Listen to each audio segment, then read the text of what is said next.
Прийшли окупанти до нас в Україну, форма новенька, воєнні машини та трохи поплавився їх інвентар. Байрактар, Байрактар.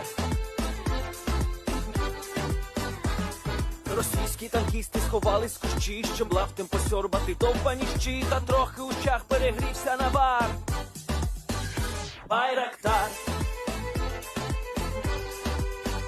Байрактар. Приперли зі сходу до нас барани для восстановлення великої страни. Найкращий пастух баранячих отар. Байрактар, Байрактар. Їх доводи всяке озброєння різне, потужні ракети, машини залізні, у нас на всі доводи є коментар. Байрактар, Байрактар.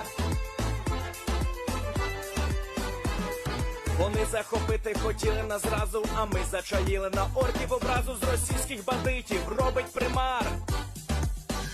Байрактар,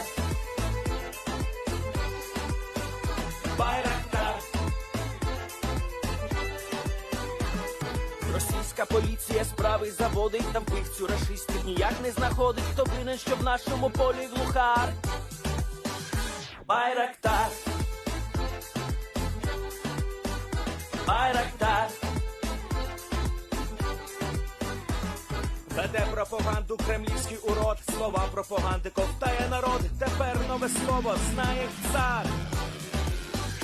Байрактар. Байрактар. Байрактар. Байрактар. Байрактар.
Yes. The Leaf Street Army sends its regards.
Hello everyone, I'm the Enforcer, and I'm accompanied by Enforcer Matt. And good evening, everybody. It's Enforcer Matt, and welcome back to day 270 of the news. And of course, starting off on a nice round number, day 270 of the news of the war in Ukraine, we have gotten some incredibly large news.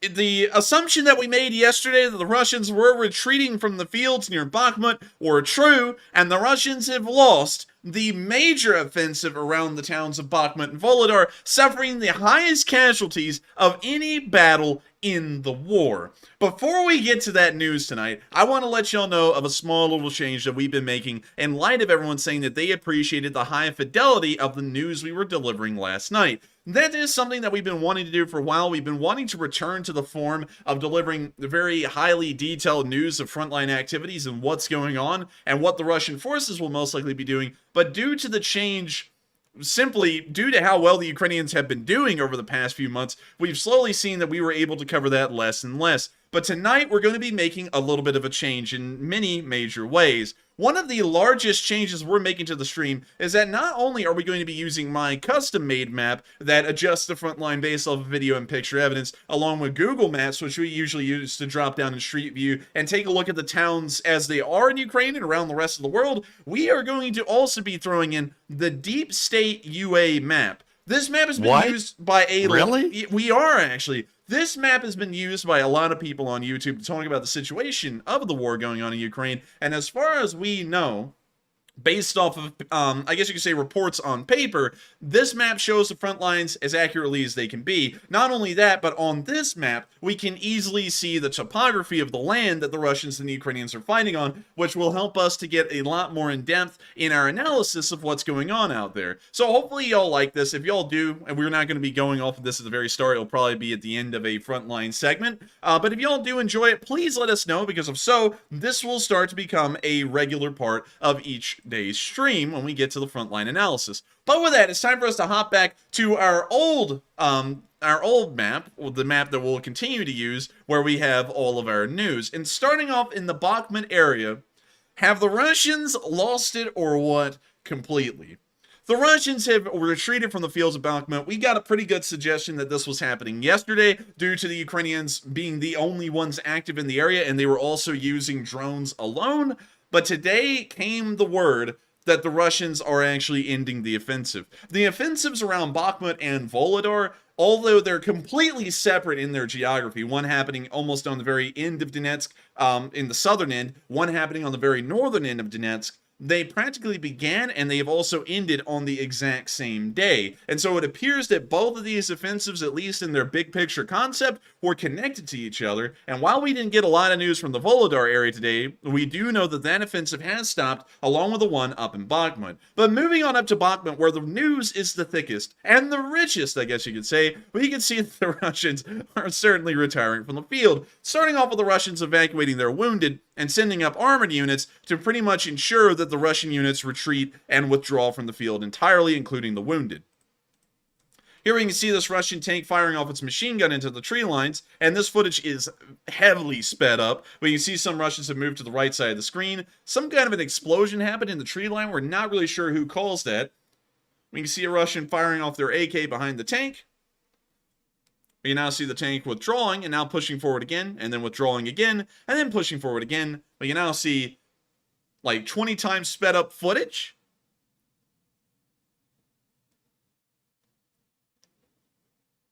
We can now see some kind of slow-mo with a filter on it. Kind of odd, if you ask me.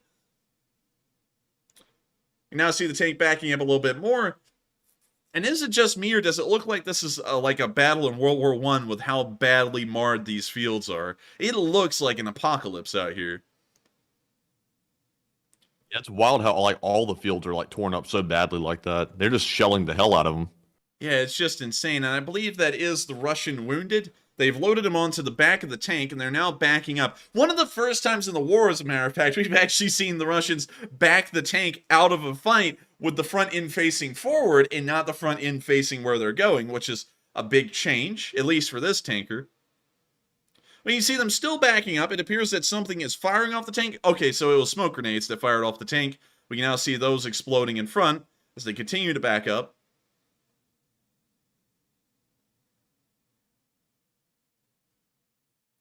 And I gotta say, if this was deserving of anything, this is deserving of a yee-haw right here. And what a yee-haw that was. A very impressive yee-haw, as a matter of fact. Good job on that, Matthew. You'll maybe be a cowboy one day. But the Russians retreating from this field is a reason to celebrate, because considering that they're now trying to pick up the wounded, the few that they probably will pick up, and move them out of the field, it is showing us for sure that the Russians do not have any intentions on returning to this field anytime soon. There probably won't be a push of reinforcements trying to help out the area. They're now withdrawing from the field, and they'll be setting up defensive positions. Moving on to a clip more so in the center of the front line near Bakhmut, we can see a montage of Ukrainian artillery units just blasting the Russians away through multiple clips. Need I explain more? Do I? I'll just let y'all see the clip. It speaks for itself. We can hear some Mission Impossible music playing and watching some Russians walk over a crossing on the road. They're in a nice little line, and the artillery likes nice lines. We can now see them moving into a tree line, and now grouping up. A great move. We now see them firing at something. And now you see the artillery coming down right on top of them. We can now see one Russian moving a little bit further into the tree line. We can see the larger group over here still near this crater. We can see a shell land to their left. We can see a Russian trip. We can now see a shell almost laying directly on top of the crater that those soldiers were inside. We can now see them scurrying for cover, and it looks like they've found a couple of foxholes to hide in. But Ukrainian artillery, and also the drones, which are now dropping bomblets, usually don't care if there's a foxhole. Foxholes may be pretty much just a killing hole in the ground these days due to drones being able to look right down into them and drop a bomblet on them. We can see that bomblet has fallen very close to a foxhole. They'll probably adjust the drone here in a second and get right on the mark, like this clip right here. Let's see if they're going to land right in the foxhole. Ooh. Unlucky.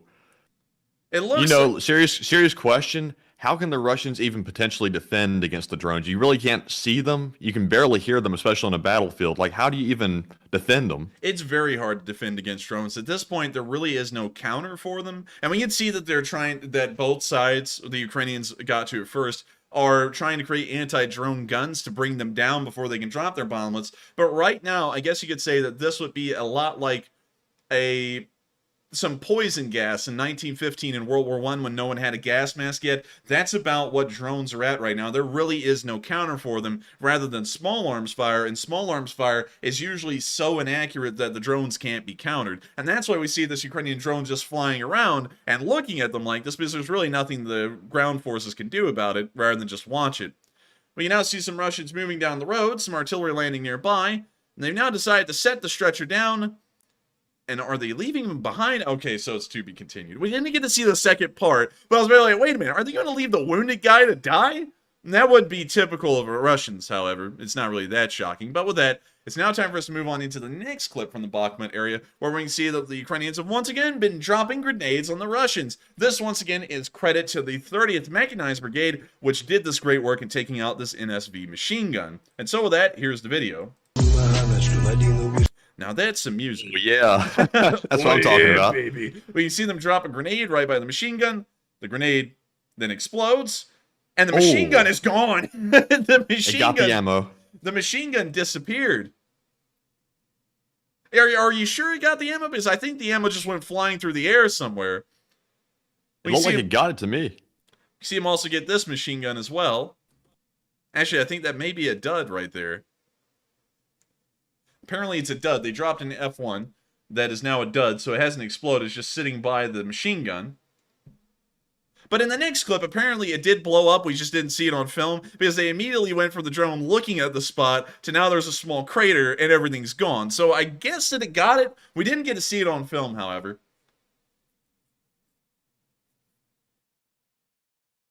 We now see another machine. How many PKPs do they have in this trench? There's like 4 of them.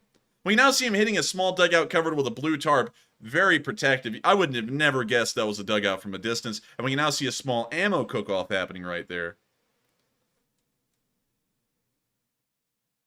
And so with that, that's the end of the video. But hey, if it's getting the orcs, it's getting them. And it looks like the Ukrainians were able to knock out about 3 NSVs or PKPs on that one trench alone, and more credit to them. Each machine gun that's knocked out is a little bit of extra firepower that an infantry unit does not have until they get some kind of replacement.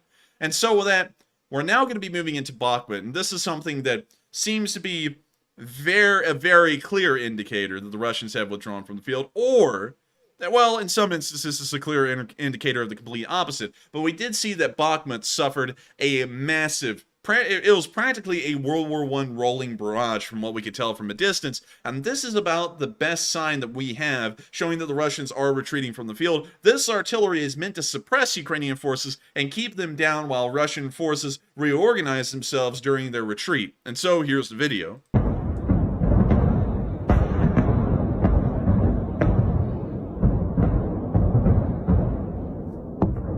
The explosion still. And the Russians are absolutely laying it on thick on this part of the front lines, once again to make sure that their units that are withdrawing from the field cannot be pressured by Ukrainian forces that would not be suppressed. The artillery is helping to keep Ukrainians' heads down, so that way the Russians can get their heads off the battlefield into an area where they can then regroup. This is all starting to show a very clear message of what's happening in Bakhmut. And if we take a look at the map from Deep State UA, which I actually saw some people on the live chat saying, finally, and I can't believe that a lot of y'all have been waiting for this map, apparently, but if we take a look at Bakhmut, what's most interesting about the town of Bakhmut is that it's situated somewhat on a ridge line to the south, but it's also in a bowl. The bowl most likely coming from this small river that flows through Bakhmut. And so the Russians control, according to the Deep State UA map, the heights to the southeast of Bakhmut, and they're almost fighting for the heights on the northeast of Bakhmut as well. The Ukrainians have been able to hold on to those, most likely because of it being high ground and them getting a very large overlook, probably miles into the fields towards Pokrovsk, and so they've been able to hold on to that area. And that is probably the reason why we've seen, now that the Russians have withdrawn from the field, that they've taken so many casualties, is because the Ukrainians controlled a very key hill northeast of Bakhmut. This hill is shaped almost like a chicken wing, or a chicken tender, with a small little piece protruding towards Pokrovsk. But one thing is clear, is that this thing would have had a clear line of sight to the southeast, all the way down to the hill that we see down here near Veselodolnya, and it also would have had a clear sight towards Pokrovsk, and even further up the T-1302 towards Bakhmutske and Soledar, which means that the Ukrainians, as long as they kept control of this hill, they were able to see the Russians coming from a great distance, even without any drone forces, and were most likely able to call in artillery and wipe out the Russians. Probably the reason why we've seen so many videos from Bakhmut of the Russians being wiped out by artillery, which is dead on precise, and they wouldn't even need to call in drones or use them to try and figure out where the Russians are. For that reason, we have seen that the Russians are now withdrawing from the field. Because of this, the only height that they control near Bakhmut in the southeast is most likely going to be jeopardized going here forward, and the Ukrainians would be best suited to retake that hill and control all of the hills and ridges surrounding Bakhmut, so that way they don't find their defending forces in a bowl, pretty much, with both sides trying to control who owns what part of the bowl's rim. So it's looking like it's a very good situation.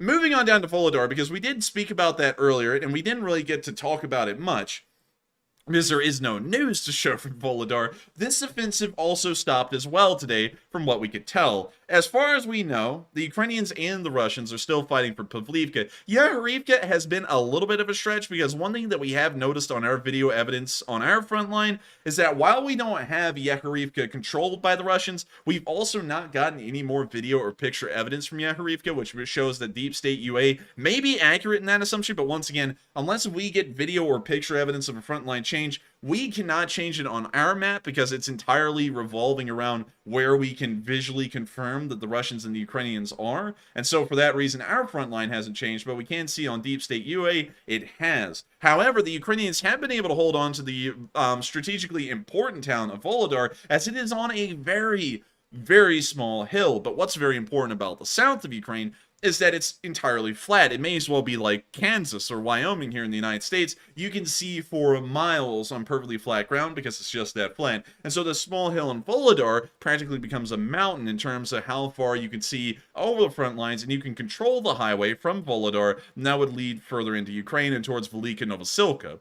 This is all incredibly good news for the Ukrainians, meaning that apparently this two-pronged assault that the Russians were trying to pull off, which I'm guessing was hoping on pushing the Ukrainians out of this entire area around Pokrovsk and in Donetsk, has completely failed. Not only that, from what we've been able to collect, and the official casualty reports on the Battle of Bakhmut have not come out yet, but watching the battles occur and seeing that the Russian casualty reports skyrocketed from the very beginning of the Bakhmut offensive and all the way until today on November 19th, it is assumed that out of all of those casualties sustained from the very start about a month ago, the Battle of Bakhmut may have accounted for around 8,000 fatalities of Russian soldiers. That means that around 10 BTGs worth of strength was completely wiped out during the Battle of Bakhmut. Will the Russians ever recover from this loss? Maybe the partial mobilization will at least allow them to fill in the manpower gaps in this area in their BTGs, but we could safely assume that the poorly trained soldiers that they are replacing are going to be even worse for wear in terms of training and their ability. And so while they will probably be able to reinforce these BTGs and get them at least in manpower numbers back up to strength, the Russians will be in an incredibly precarious position moving forward, trying to hold the Pokrovsk village area and also the heights southeast of Bakhmut and Veselodolnya. That's largely what we're seeing right now. This could change, of course, but this is what the front line appears to be. And of course, we are starting out something a little bit new with frontline analysis. And so if you did enjoy this, let us know a whole load in the live chat if you did or didn't, because this may be the way we start to cover the frontline news going here forward. But with that, it's now time for us to move on out of the Bakhmut area, and I want to show y'all the Russian reaction to all of this good news that's happening in Ukraine. Someone's head exploded in St. Petersburg. We don't know whose head it was. I'm assuming that it may have been Putin himself that was traveling in between St. Petersburg and Moscow, and it appears that the news of another failed offensive has made his head explode. And all jokes aside, here's a video of a oil pipeline exploding on the outskirts of St. Petersburg.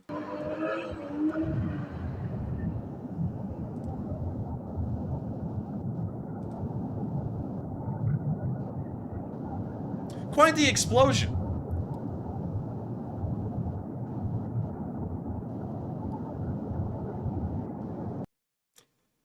And I think that's a lot of gas being lost. I don't know about you guys, but in America, that's at least half a gallon or more of gas that's now caught on fire. We even have a second video from St. Petersburg itself showing that the explosion was so large that it almost looks like a nuclear explosion happening in the distance. And so, here's the video. Oh my lord.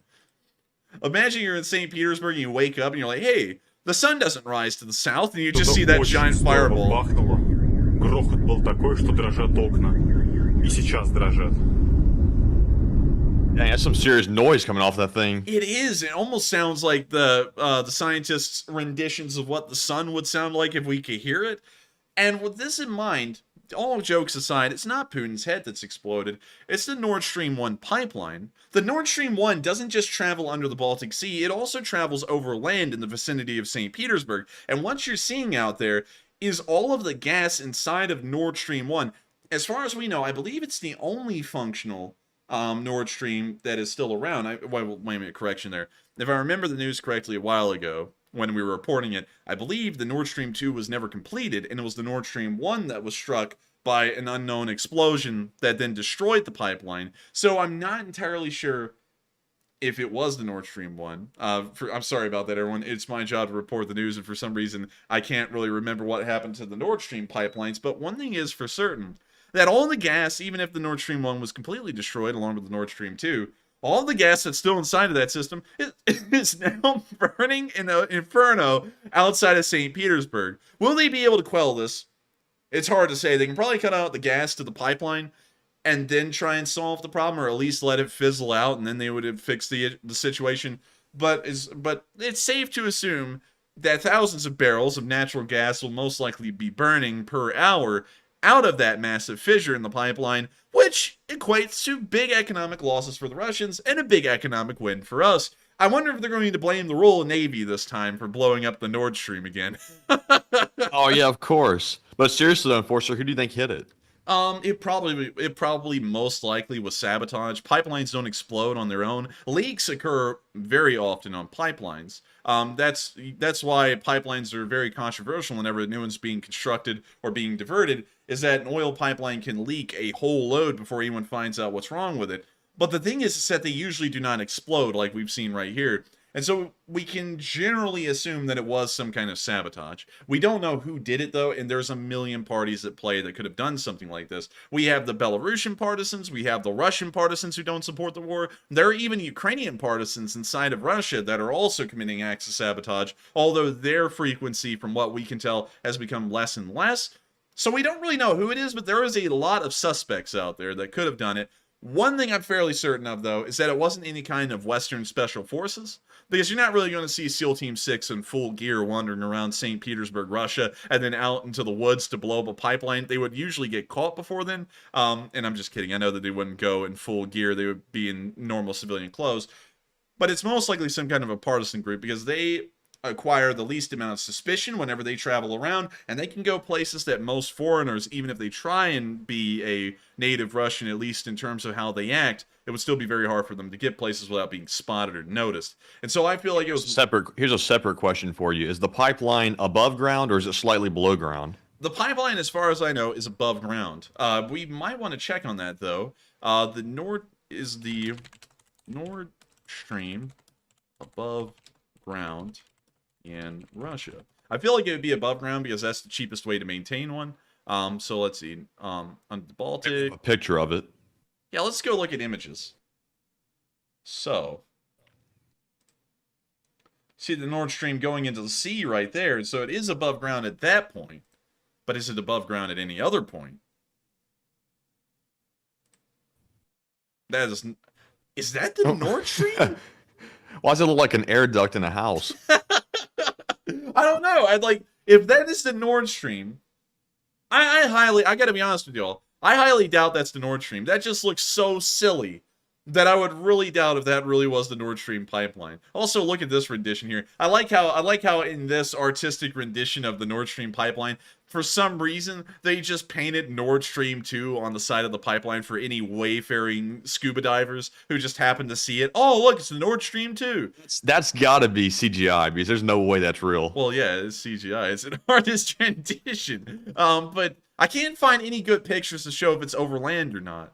So, unfortunately, I can't say whether it is or isn't. I feel like it would be, because we look at a pipeline like the Keystone Pipeline here in the United States, which I can show you. It is all overland, from what I know. Like right here. That's the Keystone Pipeline. And that is entirely overland, and they usually do that because it's a lot easier to maintain and replace parts on these pipelines if they're overground, because you don't have to excavate them back up and then try and replace the pipes there. That could get incredibly expensive to maintain, and so usually they do them overground. Also, there's another picture of it. That is just really weird. You never think of pipelines like that just being like a telephone wire over the ground? Yeah, that's kind of strange. Yeah, that's just bizarre. But anyways, with that, so on the Keystone, that's why they were griping about the thing running through that land, because it's above ground. That makes more sense. It is, and also I actually got a bit of an explanation from a professor the other day, because, we don't talk about politics on this channel, but one thing I asked is, why was there such a big stink about the Keystone Pipeline being rerouted to a shorter distance?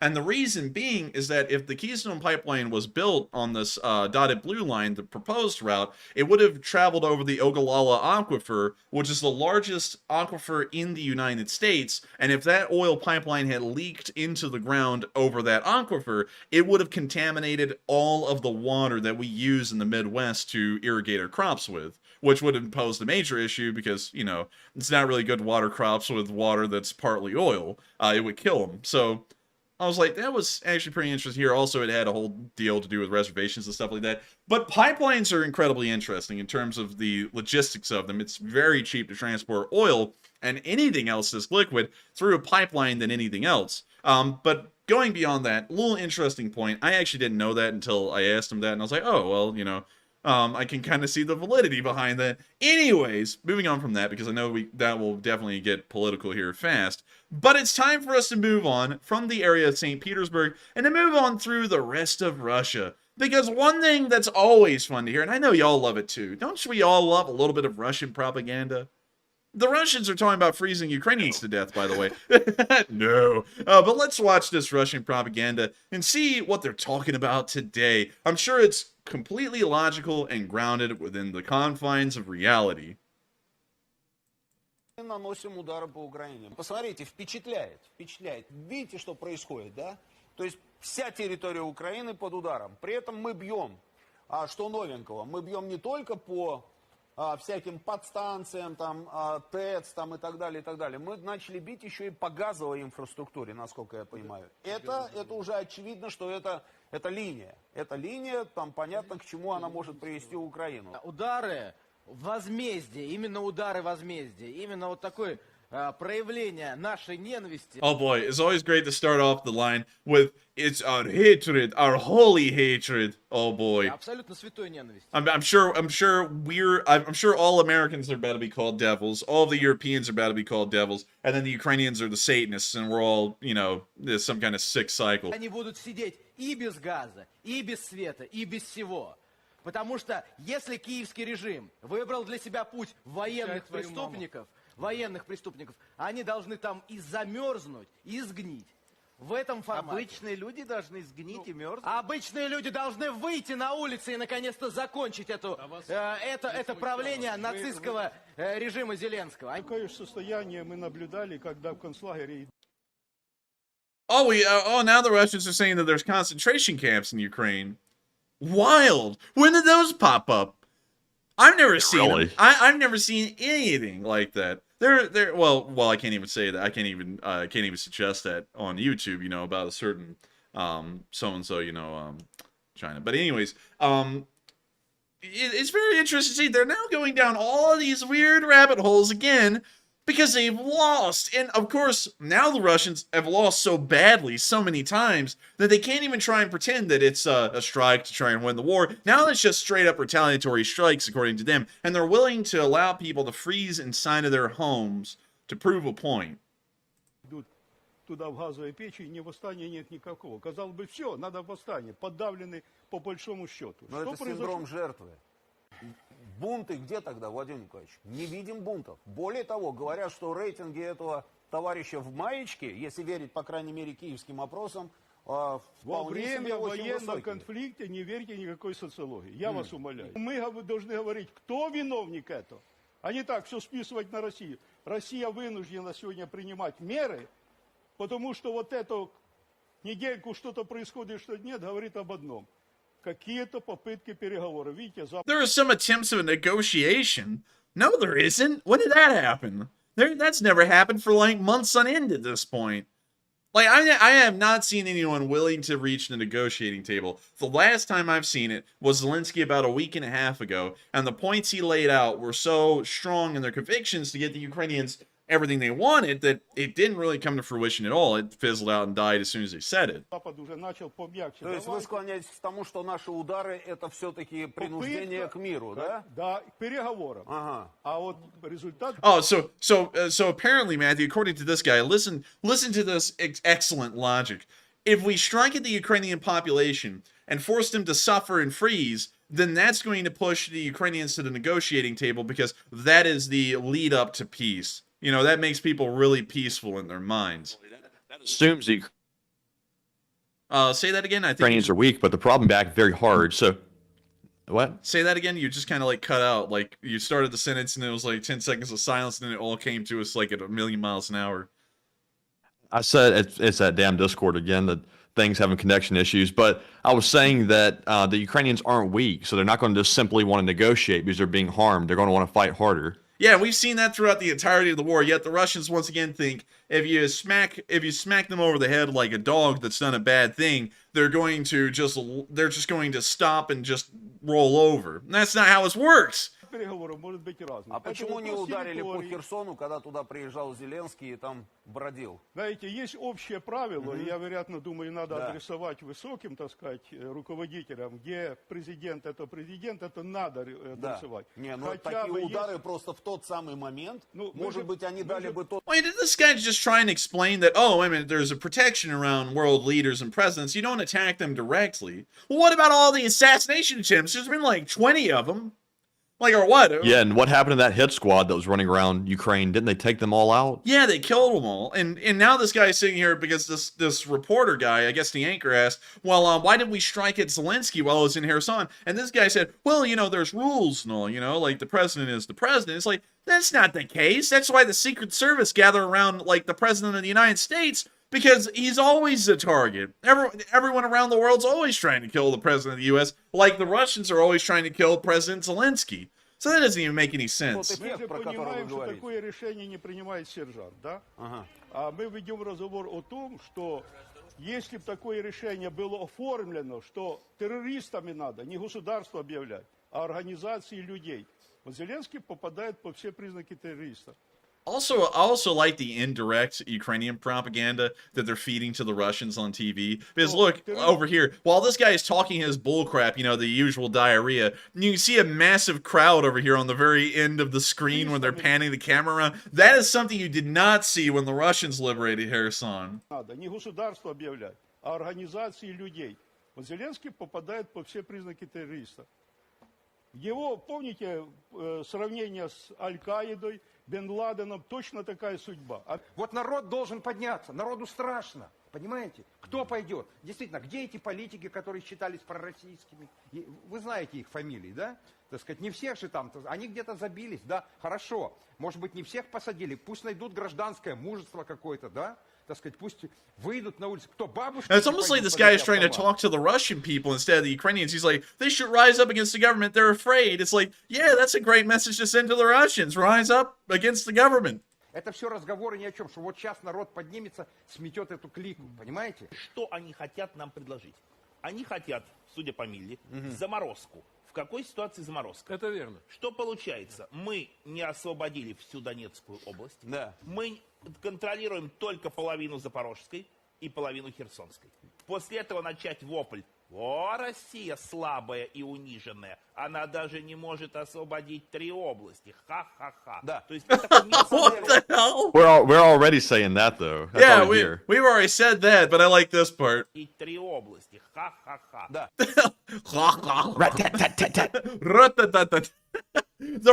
Someone needs to come up with a sound box that has all of these stupid sounds that we've heard from the Russians over the war, like and like we need all of these in a sound box to play on stream. То есть это такой мерзкий Why does this guy look like that like old boxer? What's his name? Butterbean? Yeah, Butterbean. What's Butterbean doing in Russia?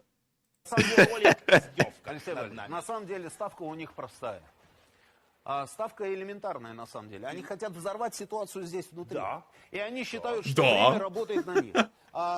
Вот эти вот там наши все отводы наших войск, там еще что-то. You see, because pushing the Russians out of Ukraine, you see, that just prolongs it into a never-ending war. It doesn't actually end the war for some reason, according to the Russians. It just keeps it going in perpetuity, which doesn't make any sense. That would end the war eventually, but I can't really handle this for too long. You can only have Russian state propaganda in small doses, and I feel like we're about to get to the size of a lethal dose here. So with that, just take the Russian stupidity once again with a grain of salt. Probably a good laugh is probably the better way to take it. And also, if y'all want to watch the rest of this clip, because there's about a minute and 30, well, really 2 minutes left in it, go down into the link in the description below to the Day 270 map, and you can go click on this exact link in Moscow and watch it for yourselves. And so with that, we're now going to be moving on from Moscow. We're now going to be moving down inside of Russia. Now, this location marker is not accurate. They listed a specific town in this clip.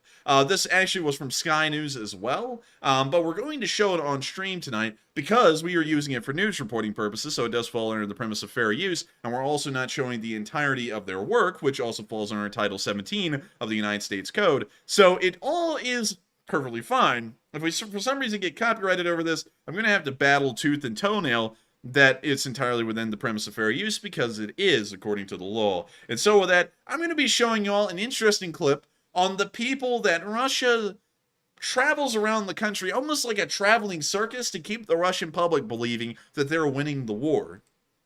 These men are actors. Their bullets are blanks. But in propaganda warfare, they are true warriors. And in Russia... Why are these guys better equipped than the actual frontline soldiers? Like, none of them have a plate like that.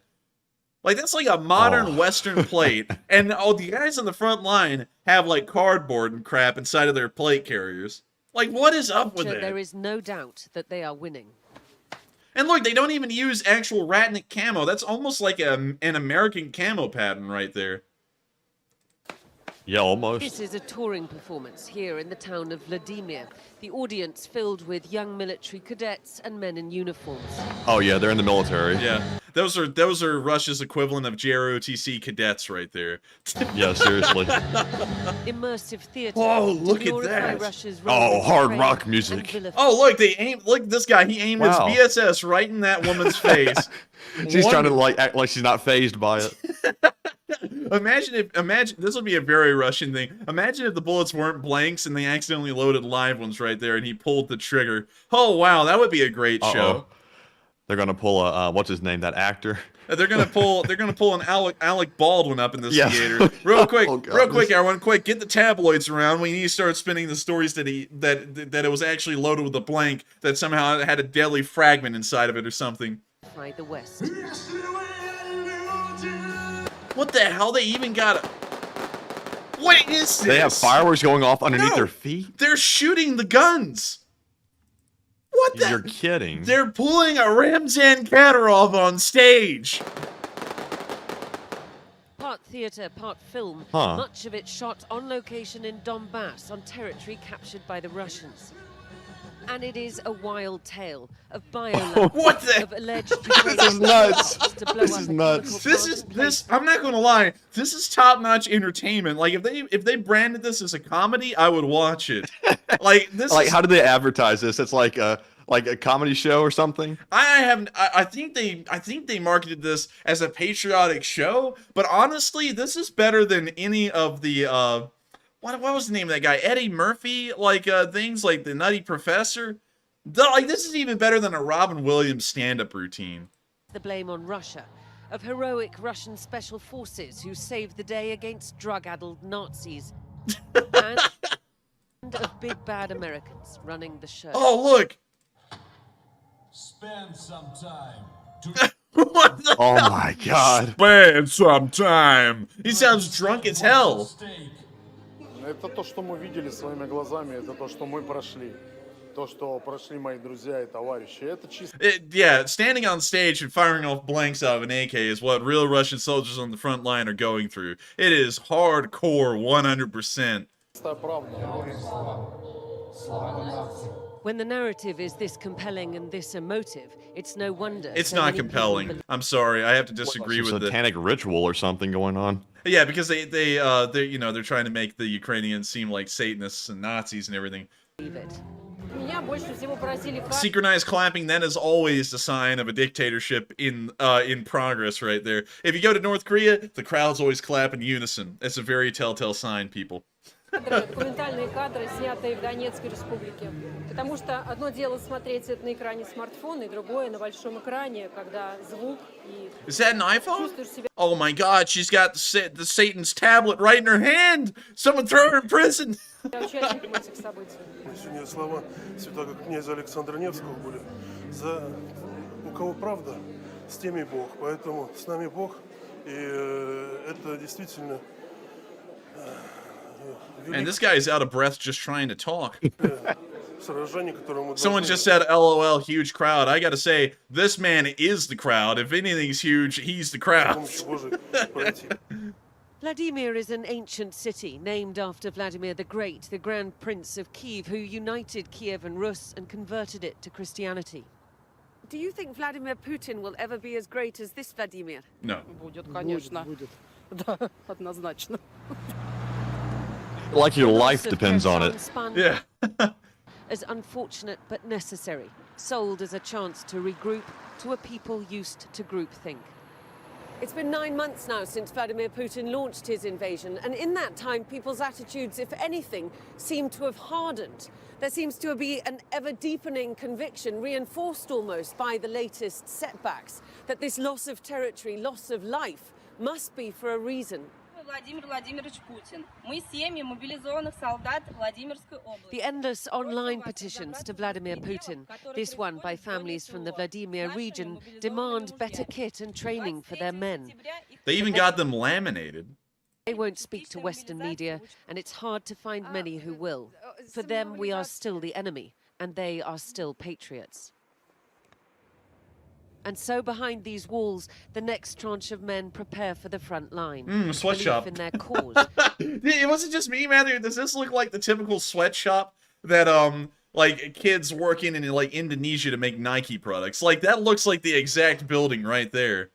Looks like misery. Yeah, it does. It looks horrendous. These walls, the next tranche of men prepare for the front line. Belief in their cause, one of the strongest weapons they have. Diana Magno, Sky News, Vladimir, Russia. And with that, that's the end of the clip. But a huge credit for getting this story out, and also a pretty funny look at the propaganda that the Russians are spinning to the public inside of Russia and in occupied territory. And I don't even know how anyone is believing this stuff. With that kind of show in front of me, I would just burst out laughing and I would literally die from laughter. I don't know how anyone is buying into that. I just don't get it. What do you think, Matthew? I'll be honest with you, I can't really follow it. Unfortunately, I'm trying to type a poll up. It is so bad, everyone. This is the gist of it, folks. It is so bad that Matthew can't even have a word to say on it. He can't even mentally comprehend what happened in front of him. And I gotta be honest, you've gotta be a really sharp-eyed person. A real smart person. And I know there's a lot of y'all who watch this channel who are in this category that would be able to catch on to that being propaganda. It is just so deceptively good. I'm gonna drop the joke. It sucks. It sucks to say the least. And I hope y'all enjoyed watching that as much as I did, because it was hilarious. And so with that, it is now time for us to move on from Russia, beautiful Russia, and now it's time for us to move on into our location unknowns. These aren't really associated with any part of the front line, so sadly we can't get any kind of frontline analysis out of them and really get a good idea of what's going on, but we can tell some interesting things, get some interesting glimpses into what's happening in the front line through these clips. But before we move on to these, there's a very interesting poll that was just put up, and it looks like it is almost unanimous right now. Now, before we get to that poll, we actually had one before it, which was also incredibly interesting. So real quick, Matthew, can you guide us through that poll and tell us what everyone's been thinking so far? Right, so we do have 3 polls to address, and the very first one said, can the Russians implement defenses for drones, or is it nearly impossible? It looks like 52% said no, it's nearly impossible, 25% said not sure, and 24% said yes, there are viable defenses. Now, for the Russians, I don't think they're going to be able to ever defend against the drones properly, and also they're silent, like I was mentioning earlier, they're very stealthy. I just don't really see any viable defenses to it. So I think that's going to be Ukraine's weapon that they're going to leverage to their advantage throughout the rest of the war, and the Russians are going to be helpless to it. But Enforcer, what say you? I'm going to be honest with you. I don't think there is a defense to the drones. We've seen that when the Russians use their drones, it's very hard to find a defense for those as well. Even Shaheds, which are much larger than your normal frontline drone like a DJI Mavic, are almost impossible to shoot down. And so going off of that, I would have to fall within the majority of everyone who said that it was very difficult to shoot them down, because it is. If you look at something like a DJI Mavic 2, and let's Mavic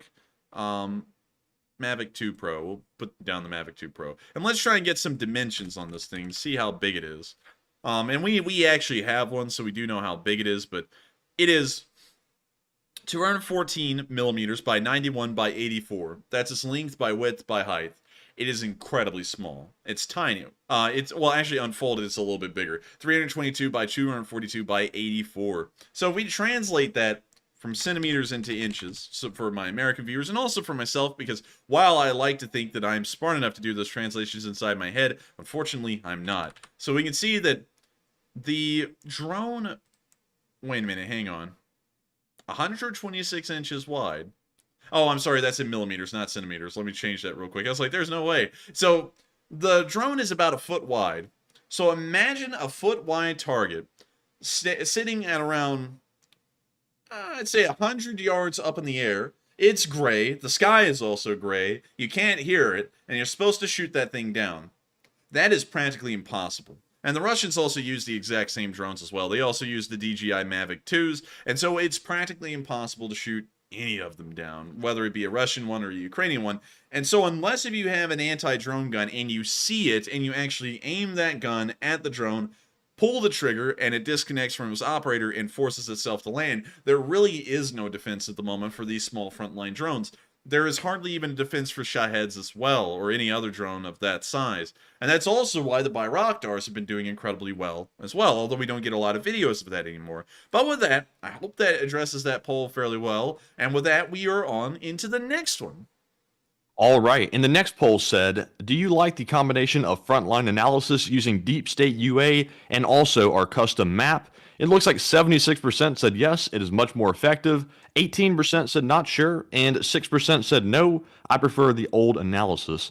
Now for me, for the bit that I got to see, I think the deep state UA map provides a little bit more depth to our coverage and a little bit more, I guess, precise detail. So I would definitely be in favor of keeping it, and it looks like the majority of you are in favor of keeping it as well. So Enforcer, what do you think? I think it's quite nice. I like going into the extra level of detail, and while the deep state UA map accounts for things that we can't account for on stream, like frontline reports on paper, which we do not really trust all too much. We trust video and picture evidence to show us where the units are. One thing that it does show that our other maps do not show is an incredibly good topography layout of Ukraine. Like, for example, this ridgeline here, which is hardly pronounced on any of the other maps we use, is clearly seen in this one, which is something that I find to be an extraordinary plus. And so in those regards, I would have to say I like it a lot. It's good to know that a large amount of y'all like it as well, and we'll make sure to make this a, I guess you could say, permanent addition to the streams and the analysis that we cover, so that way we can try and get into extra levels of detail that we haven't been able to before, mostly because we get a better look at the terrain on this map. And so with that, I hope that addresses that poll fairly well as well, using well a lot. Well, aren't we using well a lot? Well, but with that, we're now moving on into the next poll. All right, and the third and final poll of the first question segment says, do you think the Nord Stream was sabotaged? It looks like 89% said yes, it was, 8% said not sure, and 3% said no, it could have been a leak. Now I've got to say, that would be a hell of a leak if it was. So I would say probably not. I would definitely say sabotaged. The question is, who sabotaged it? The Enforcer has given his theory, and I would also have to agree with it.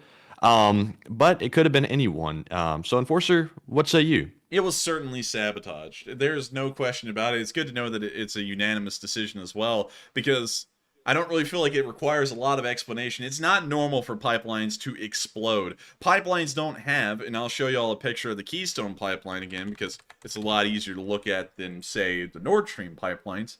But if we look at the Keystone right here, and let's just say this picture, very beautiful one. It looks like it's in the Canadian Rockies. It's very evident there's nowhere for anything to explode. It's literally a pipe. There's nothing that, I guess you could say, is flammable or emits sparks on a pipe to cause an explosion like that.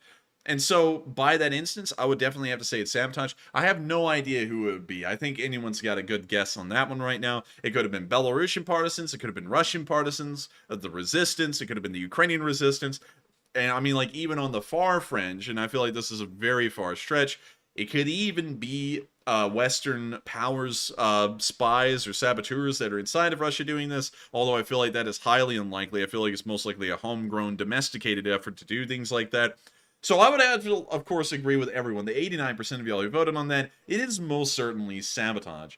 And so with that, I hope that addresses that poll fairly well as well. Well, aren't we using well a lot? Well, but with that, it's now time for us to move on into the next bit of location unknown news. But before we do, there's been some really interesting questions thrown in. So real quick, can we get to those, Matthew? And also, real quick, I saw Aldo Schmedak say in the live chat that the pipe is 1.5 inches thick. So that is some seriously thick piping right there. So it must have been hit with something serious. So Enforcer, could it have potentially been hit with a missile, or would it have been something that would have been sabotaged, like up close, like somebody stuck an explosive onto the pipe? Oh, it certainly wasn't a missile. A missile would have been tracked by Russian radars in the area, considering that St. Petersburg and Moscow have some pretty substantial air defense systems from what we know, even to defend them against domestic terrorists inside of Russia before the war. And so I feel like it wouldn't be a missile. However, one thing that I do have to remind people about is that that pipeline is most likely made out of homogeneous steel. And homogeneous steel, while it can get pretty thick, it is somewhat weak compared to composites like you'll see inside of a tank. So it doesn't take a lot to punch through them. In fact, one thing that was found out in the Second World War, and let me see, shaped magnetic mine. Because I'm thinking in my head, like you see in the movies, people will get like a block of C4 and go like stick it on the side of the pipe and just blow it up. That's what I'm like imagining. Kind of, but one thing I feel that it probably was some kind of a shape charge like this one here. This has a really neat story to it. This thing actually has, and you can see it here, an inverted like pyramid inside of it, and that pyramid is hollow. And it's kind of weird because you'd be like, what the hell? That takes a lot of explosive filler out of it. It won't do as much damage. But that little hollow area in there allows the explosion to direct all of its force in the exact same shape through steel, specifically rolled homogeneous steel that most tanks were made out of in the Second World War. And so a shape charge like this one, if I'm correct, and let me see if I can actually take a look at this. What was its ability to punch through steel? How much could it punch through? So, let's see, it could punch through rolled homogeneous, which is what I'm talking about, 140 millimeters of it. So let's go back to millimeters to inches translation. And so 140 millimeters is 5.5 inches of rolled homogeneous steel. And so it's very capable. And so something this small, and that doesn't even look like a massive explosion, explosive. I don't know why that took me so long to get out. But it's only 3 kilograms in weight, so it's like 7 or 8 pounds worth of explosives. But due to the shape of its charge, it's able to punch through that entirety of the pipeline, 1.5 inches of thickness, and even have enough force probably to go through a little bit of the oil and have enough to punch through onto the other side just a little, but probably not by a lot. I'm not a huge ballistics expert, but this thing certainly, the small size it is, would be able to blast through that pipeline. So it wouldn't take a lot, actually. It doesn't take a missile or anything. It could take something as small as that, just as long as it's the right kind of explosive. It could punch through that pipeline and set it on fire, maybe even cause a massive explosion like that. And so with that, I hope I addressed that fairly well. It's a really interesting look again, and I'm saying that a lot tonight, but we're really getting into levels of detail that I enjoy. I'm a very detailed person, and while we're not going to get into massive levels of detail on weapons, because, you know, that goes down a rabbit hole where everyone always says that everyone else is wrong, it is still pretty interesting to see that the pipeline really could have been blown up by any Joe Schmo as long as he had a big enough bomb. And so with that, I hope that addresses that fairly well, and it's time to move into the questions again. And also, folks, really good questions tonight. I'm seeing a lot of good ones, and we will get to those very shortly. But up first, we have a super chat from none other than Walter A. Lakota Jr., who puts in a $50 donation and says, "Aloha, Enforcer Matt, and LSA from OG Ellison Bosun. It seems Russian army is in a very big quagmire in Ukraine. Giggity. Here's some muggity for the here's some muggity. Here's some money for the both of you." I can't believe I just said that. Here's some money for the both of you for the coffee fund. And thank you so much for the support once again, Walter. It helps us out massively. And of course, without viewer support, this channel is not able to keep on churning and going every single day like it has been. And so thank you so much once again. Just once again, a reminder, we will be going into some very interesting videos in the future. We've actually been talking with a viewer, that the only one that I met in person, really cool guy, and we are actually going to be seeing about making a gun review video or several gun review videos. I'm not really sure which it will be, but it's seeming like we may be coming up with a brand new video series. We may be putting that also on a second channel. It'll be labeled like this one. It'll be like the Enforcer something, and I'm thinking about making several of them because some people that I've been talking to at college, we tried out something really cool at college and filmed it, and it looked really neat, and a lot of people liked it and got a good laugh out of it. So we've been thinking about maybe moving into all kinds of different sorts of videos that we could make, but hopefully, due to y'all's support, we'll be able to keep on trucking forward with these streams and also try and focus on those projects in the background as well. I always hate talking about them, though, because like we'll start working in the direction of something and then it'll fall apart or something similar. So I'm like, man, it kind of feels bad. But we are working towards the direction of all kinds of videos now. Also, on the request of a lot of y'all, we will definitely be making a Tommy gun review as our first gun review video ever. And so hopefully that'll be neat, and it's really cool. But anyways, thank you so much once again for the support. It helps us out a whole load, Walter. And of course, the Russians are having a very bad time, especially in the Northeast. And so with that, thank you so much once again for the support and helping us keep this thing running and helping to support us behind the scenes so that way we can keep this thing rolling. And so with that, thank you so much once again, and we are on to the next one. All right. And also, thank you, Walter, for the muggity. That is going to become a channel meme, it appears. Everybody's going on about that in the live chat. So up next, we have a $50 super chat from Justice Ryan, who says, is Ukraine still going full speed to the Russian border, or are they going to concentrate taking out the Russian logistics, ammo, and fuel dumps, and also command centers? Let's see here. Let me see. They're going to concentrate. I have to make sure to read that one because it covered a decent couple of things. To the Russian borders, are they going to concentrate on taking out logistics, ammo, and fuel dumps and command centers? I think that they will definitely be focusing on taking out Russian logistics. That's something that's always a priority of the Ukrainian army. And this is something that's kind of started to get murred even in my analysis of the front lines. The Ukrainians' priority isn't really to attack Russian frontline units and knock them out. It's more so to screw over the supply lines that keep those units running and then sweep up the Russians after they've knocked out their supply lines. And so they will definitely be going and knocking out the Russians' supply lines first. That's almost their priority each and every time they conduct any operations on any part of the front line. And so they'll definitely be focusing on that.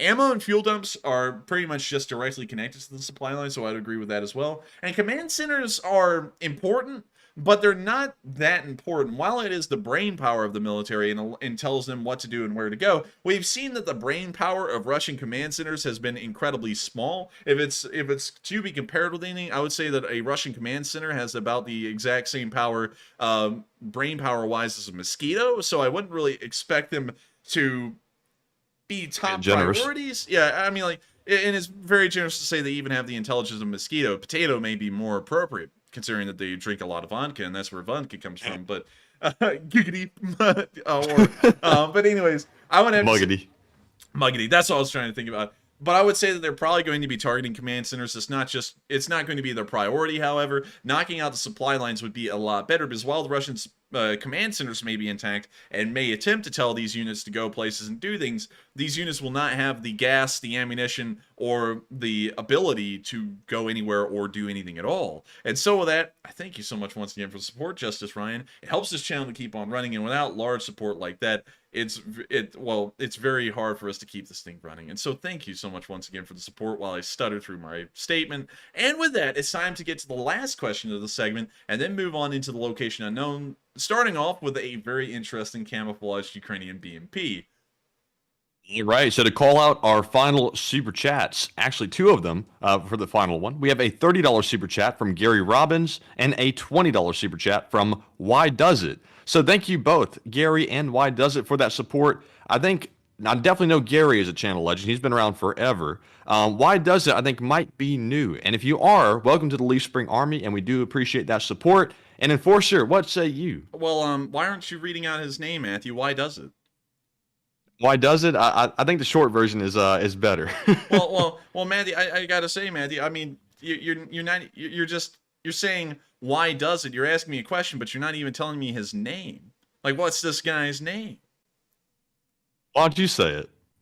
I think you're missing the joke, Matthew. It's supposed to be like an Abbott and Costello's who's on first kind of joke, although it's poorly put together. You're taking it to me. I did see his full name though, but the way you said it, I was like, oh, that's a perfect time for a joke. But it was a right miss. over my head. Yeah, it was over my head. It was a miss, but that's fine. We'll hit on another joke some other time around. But anyways. Thank you so much to both of y'all, Gary Robbins, and also Why Does It? And I saw your full name, and I know why Matthew isn't reading it out. It's a funny one, yes, but is it readable on a stream? Probably not. But I thank you both so much once again for y'all's support. Y'all help us to keep this channel running, and if it wasn't for viewers like y'all, this channel wouldn't be able to keep running. And I say that a lot, and it's become a broken record, but seriously, it's the only way that we support this channel. We don't run ads on these streams, and if y'all ever go back, this is kind of like the Arizona tea being 99 cents across the entirety of the United States. We don't run ads, and so if y'all go back to one of our streams and you click on it, and for some reason an ad is running on that,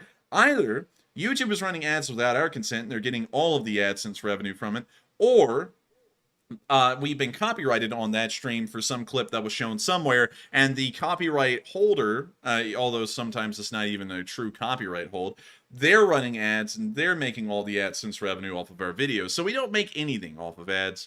We entirely rely on viewer support. And I think it's a great system going through the whole spiel again, like it's a sales pitch or something. But I think it's great because it allows y'all to determine how much you'll find the stream to be worth to y'all. If y'all just enjoy watching it and you don't really have anything to throw in, a thumbs up's great. And I just love for y'all to be here. If y'all have support that y'all want to give, y'all get to decide how much you give. So it could be like $1, it could be $5, it could be anything. But I thank you all so much once again for the support, because it's an entirely voluntary thing, and we've been able to run our stream for 270 days due to y'all support. And so thank you so much to each and every one of y'all once again for helping this channel to keep on running. And without further ado, and without being too sappy for too long, it's time for us to move into our location unknowns, starting off with a Ukrainian BMP that's been camouflaged as a Russian camp.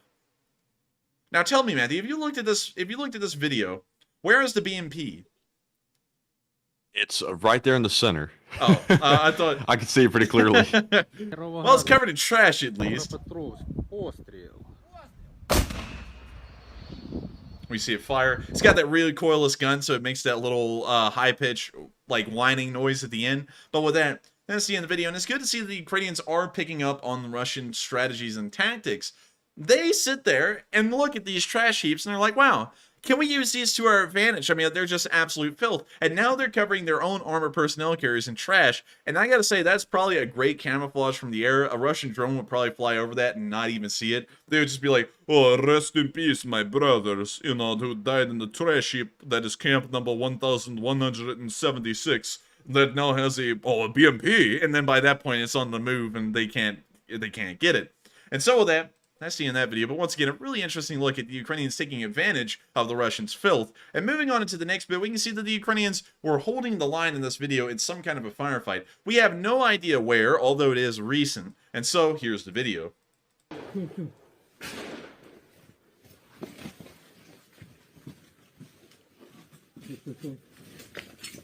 See them looking out the hole in the wall, and also firing out the hole in the wall. It's a real hole-in-the-wall idea here, but it's very genius. The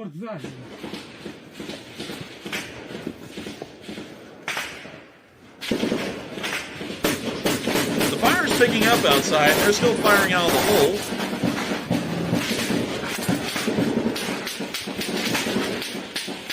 Damn.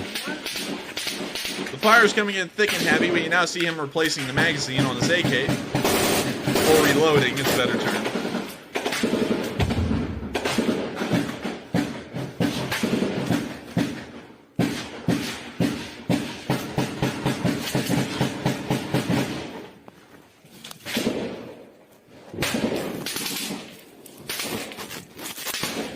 You know, Matthew, I gotta say, this takes a hole-in-the-wall gun store to a whole new level. Muggity.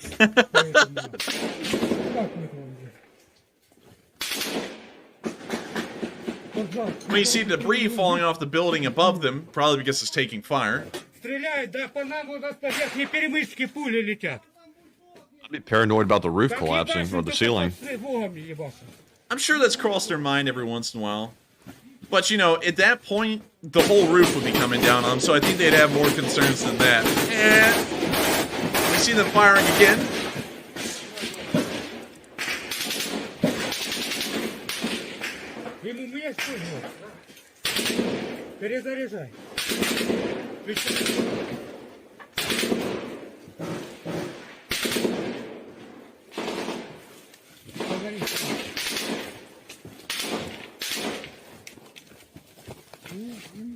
He's now reloading again. He's also readjusting the phone. This man may be in a firefight, but the vine is as important as the war.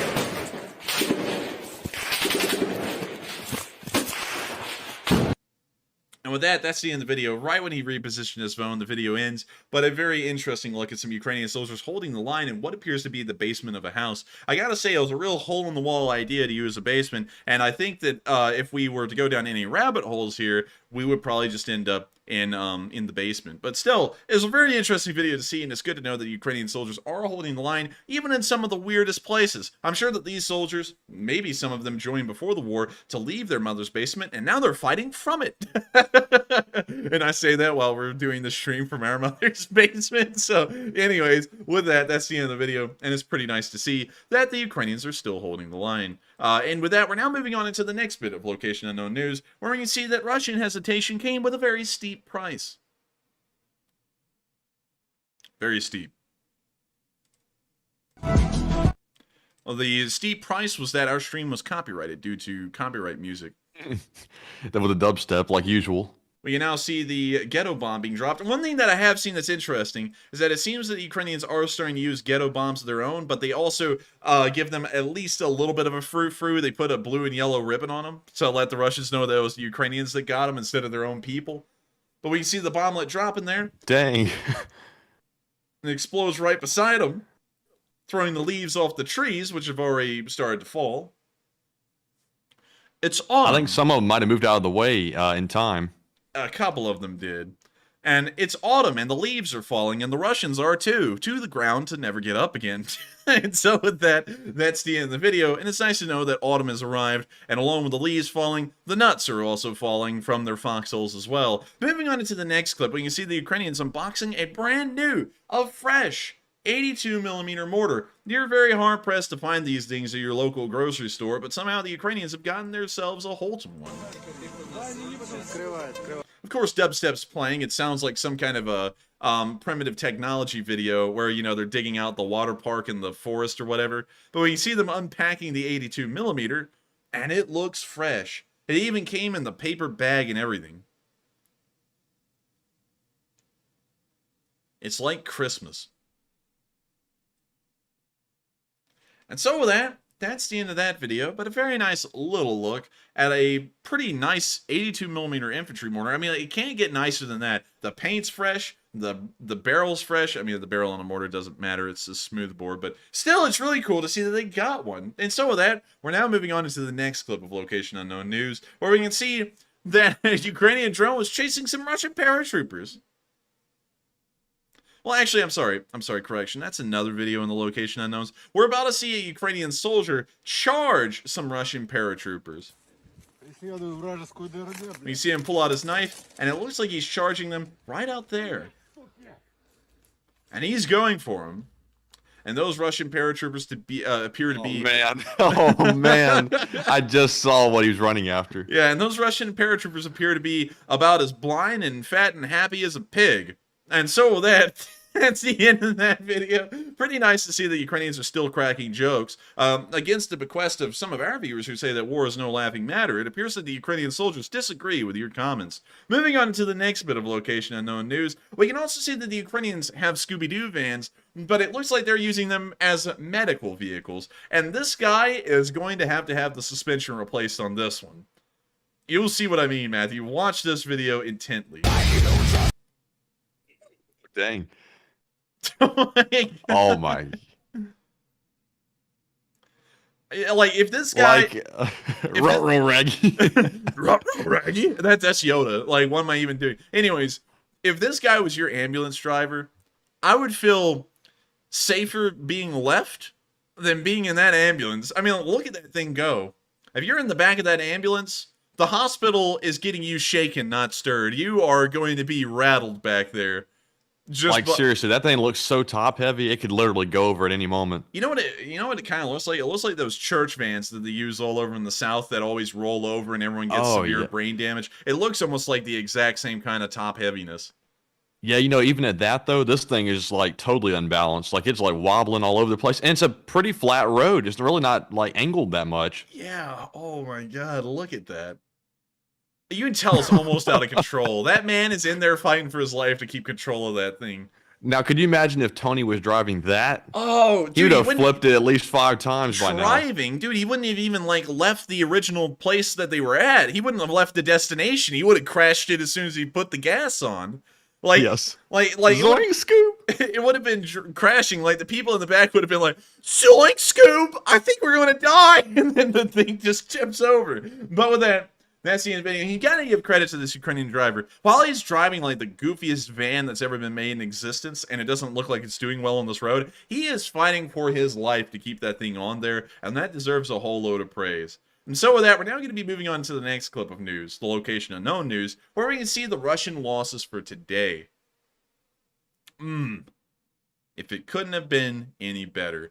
The Russians have lost another 420 soldiers. It shows, these casualty reports show, like yesterday's, that the Russians have retreated from the fields of Bakhmut and Vuhledar, and they're no longer conducting offensives, because from what we know, those offensives were adding an additional 250 to 500 casualties per day, on top of the already high 400 to 500 fatalities that the Russians were getting on a 24-hour basis. So now that we've seen that it's gotten back down to around 420 and 500, we know that those losses are just from the Russians trying to hold the areas they still have, and they're not trying to push out of them anymore. We've also seen that the amount of vehicular losses has decreased as well. Now we're pulling out words like vehicular. What else are we going to be doing? But we can see that the armored personnel carrier losses are not that high. Around 7 of them lost, which is about less than a third of a BTG's worth of force. 6 tanks have been lost. That's about half of a BTG's worth of tank force lost in a day. 2 supply trucks have been lost. Also, notice this, man. This is very interesting.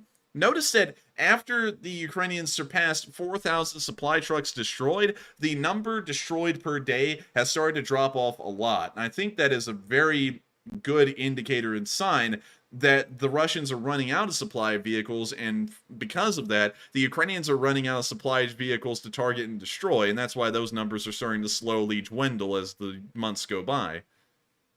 Really so. And another thing that I noticed is they lost 6 tanks today. Is that would you say it's more than usual or less? I would say that that's actually pretty low compared to the normal daily rates that we've been seeing before. We've seen them losing nearly 15 to 10 tanks per day for about the past 3 weeks. And so losing 6 tanks in a day, while still high, is not that high for the Russians, you know, relative to what they've usually been losing. They've also lost 2 additional towed artillery pieces and 5 drones today, and it looks like they've also had another 6 cruise missiles shot down over the past 24 hours. So all in all, today's been sizing up to be a pretty good day for the front line to be as uneventful as it is, so it is pretty good to see, and hopefully we'll see that the Russians start to have their casualty rates increased, not because of an offensive on their end, but because of an offensive on the Ukrainians' end. And so with that, we're moving on to our last bit of location unknown news, where you can see that a Russian prisoner has definitely given up. This guy is digging a trench,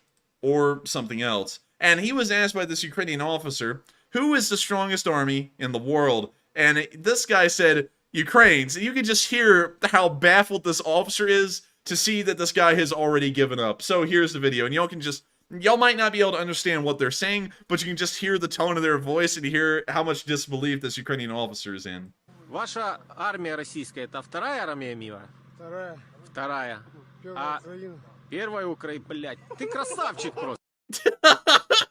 At the end, the guy was like, is he gonna be Ukraine? And the guy was like, Ukraine? He's like, what the hell, man? He's like, you're supposed to, like, at least stand up for your own people. But this guy's just given up altogether. Like, he's just like, you know what, whatever, Ukraine's the best. And so with that, on that high note, it's time to end our location unknown news, and it's now time to move on from that and on into the Northeastern area. And before we get into a deep and detailed frontline analysis like we're about to, and pretty much the only other active area of the front lines where we're seeing potential rather than Bakhmut, we're going to go over the polls that have been thrown up in the meantime. And so that, what do we got, Matthew, for those polls? Because I've seen a lot of people voting on them, and it looks like there's been some unanimous decisions on a couple of them.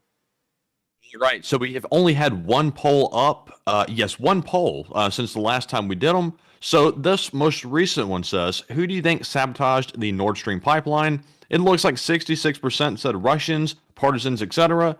11% said foreign partisans. 13% said Ukrainians, partisans, etc. And 11% said none of the above. Now, I would have to agree it's most likely Russians or partisans, etc. You know, on the other ones, I'm kind of a little twisted. It could be, but I would guess the Russians. But Enforcer, what say you? I would have to say, I feel like it was probably Russian partisans, because if anyone's going to be traveling around Russia and committing these very catastrophic acts on a large scale, it would have to be some kind of Russian resistance. So I would have to agree with the large majority of y'all and say that it was most likely the Russians, well, at least Russian partisans, that were the ones that sabotaged that pipeline near St. Petersburg. And so with that, I hope we addressed that one fairly well. And now it's time for us to get into the questions again and answer 3 of them real quick and then get right into the news. All right, so moving into our super chats. Up first, we have a $20 donation from Santiago Flores, who says, "Good evening, Enforcer team. The orcs are a Article 5 waiting to happen. So if another missile falls on Poland, are going to downgrade it to another Ukrainian missile, another cover-up, question mark." And I thank you so much for the support, Santiago Flores, and I believe that would entirely depend on where that missile lands. The missile that landed last time actually fell within a criteria that I had laid out a long time ago on this stream, and a lot of y'all, it was so long ago, and we've covered so much of the war, a lot of y'all may have not remembered it, and it was something that I pulled out of my memory when I was looking at what had happened that day. And I said that NATO would go to war with Russia under this premise. If a weapon fell in Poland and it landed on a farm and it ended up killing nobody, probably wouldn't be a big deal. If it landed in an unpopulated area and maybe killed a few people, it still probably wouldn't be that big of a deal. We would probably just try and cover it up and act like it's nothing severe. If it landed in a populated area and actually ended up killing people or hitting a government building, that would be when we would go to war. And while the West is going with the official statement that that weapon was a Ukrainian S-300 that somehow missed its target and then glided into Poland and killed those farmers, it still is going around the internet a lot, and it's a pretty good argument that it wasn't, and that was a cover-up by Western nations to make sure that we don't go into World War III, and we also end up not looking weak to the public. That's also a fairly good assessment. And so if another missile for some reason lands in Poland, and it is actually a Russian one, and the last one was also Russian and they were trying to cover it up, I feel like that would be getting into the very tense area. We would probably see large military buildups on the border. Article 5 would probably not be invoked immediately, but Article 4 would definitely be put into play. It would at least be called into actually being used. And so Article 5 would just be about one move away from happening. If the Russians moved the wrong way or if the Russians blinked, we would probably be crossing the border towards St. Petersburg and probably also heading into Belarus as well, probably treating them like a collateral nation that's involved with what the Russians are doing. So that's how I'm looking at it right now. If it once again lands in an unpopulated area and ends up killing nobody or a few people, like 1 or 2 of them, we will probably treat it like another Ukrainian misfire. If it isn't, then we will probably treat it as a Russian missile and start to get a little bit more tense with the Russians in terms of the Russian-West standoff. And so with that, I hope that answers the question fairly well, Santiago Flores, and thank you so much once again for the support. And so with that, we are on to the next one, and thank you once again. All right, and moving on to our next one, we have a $20 super chat from Landlubber, who says, "If we slow down the arms to the AFU to audit them, we are immoral." And I thank you for the support, and I don't think we're slowing down the weapon shipments to audit them, because those are pretty much being audited in the United States at their armories. I believe the oversight side of things that people are talking about more so comes into direct financial assistance, and also making sure that once these weapons arrive in Ukraine, they don't end up disappearing. I'm highly skeptical that that's even a concern, because where do they disappear to? They would disappear and they would either end up in Russia, which would become very evident that they are, or they would end up in a NATO country. And I'm fairly certain that NATO countries wouldn't accept NATO weapons crossing back into their border to be sold on the black market. So I find that to be highly implausible. I believe the oversight more so comes into direct financial aid, much like BC Skyman was talking about the other night. We miss you, BC Skyman. Where are you, by the way? I haven't seen him in the live chat. But anyways, he was talking about the other day that one of his family members, who has relatives in Ukraine, and one of them is fighting, said that they hadn't been paid. And I believe that's more so where the oversight comes in, is into direct financial aid, where there's actual money to be had, and to make sure that it doesn't end up in the hands of a corrupt officer somewhere in the Ukrainian military or a corrupt government official. And so with that, I hope that answers the question fairly well. And I thank you so much once again for the support. And with that, once again, hope I answered that fairly well. If we didn't, let us know, and I'll try and circle back to that one and answer it again. But with that, we are on to the final question of the segment, and thank you so much once again for helping this channel to keep on going. All right, and up next, we have a $20 super chat from Chip Kerwan, who says, "Air Force Colonel Cedric Leighton warned against Representative James Comer threat." Let's see here. On the surface, that sounds slightly political. A little bit, it does. So let's see. Let's see here. So can you who sent that in again, real quick? Kipker 1. Is that the one that's still showing up in the live chat right now? No, I think that is a different one. Okay, because I was like, that looks totally different than what was being read off. I thank you for the support, Chip, but sadly, I don't think we can read that one off because it sounds like it starts to play directly into U.S. politics. We generally, and just in case anyone was wondering how we kind of talk about the U.S. government sometimes without getting political by our terms, we usually refer to the entirety of the government acting as a whole, or if we talk about the President of the United States, instead of calling him out by name and acting like his actions represent the party, we talk about the President as his actions representing the moves and plays that the United States are making on the international scale. So while we do talk in that direction about the U.S. government, we never go directly into talking about specific representatives, senators, or the President by name, because that starts to get heavily politically charged, and it's very hard. It's impossible to not talk about politics, but then bring up specific senators and representatives by name,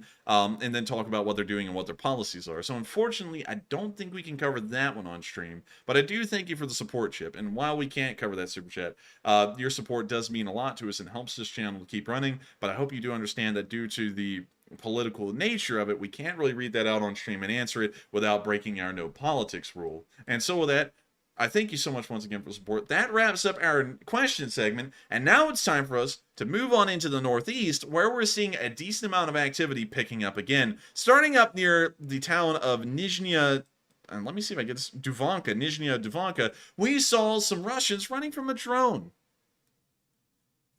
And boy, do they run.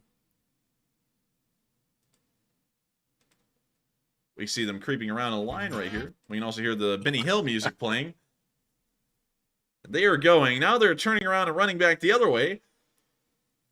I think their plan is to wear out the drone, but unlike them, the drone never tires. Only they do.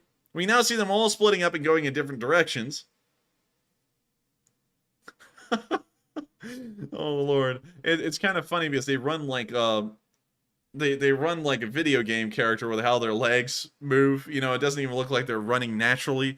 But with that's the end of that video. And I don't think they ever outran the drone. I think the drone ended up outrunning them and eventually getting them. But we never saw that in the video. And so with that, we're now going to be moving down from the area of Nizhnya Duvanka and towards the area of Noholny, where we saw some winter gear. Some people have been saying that the Ukrainians have not been equipped with winter gear, but from what we can see here, they clearly are equipped with winter gear. We can see right here that they're wearing winter camouflage, and not only that, but it's the thicker padded gear that allows them to survive in the colder weather. And so certainly, these guys are ready for the winter. The question is, are you? And that's right, today's sponsor is North Face. I'm just kidding, we don't have a sponsor, unlike some other streams, but still, it is nice to see that they are equipped with winter gear and that they are ready for the elements that they'll now be facing for the next several months.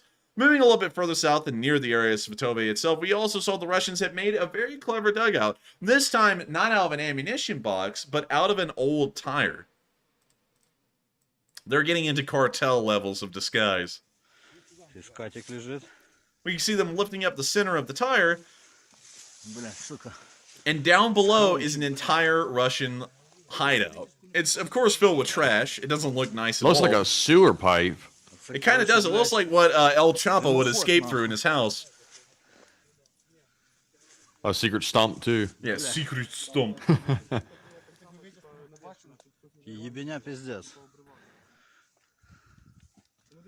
Video. Once again, we're seeing that the Russians... Oh, it looks like our OBS was out for a second. For just a moment. For just a moment. Yep, you went totally like dark for just a second. Totally dark. But Matthew, I have my lights on. I use General Electric light bulbs.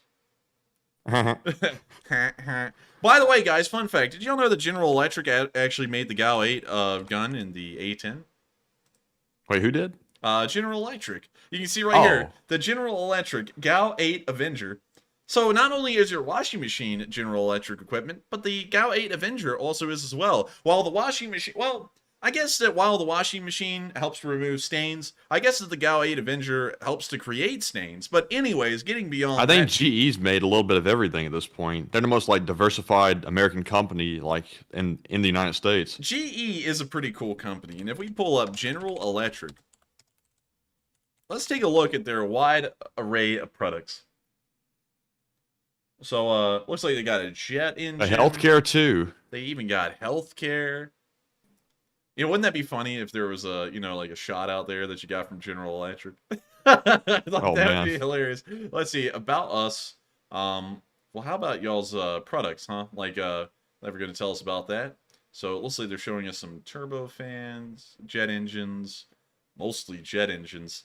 But how about something more than jet engines, pal? I want to know about you. I want to know about your guns. Oh, wait a minute. Look, they also provide the jet engines for the F-35. Nice.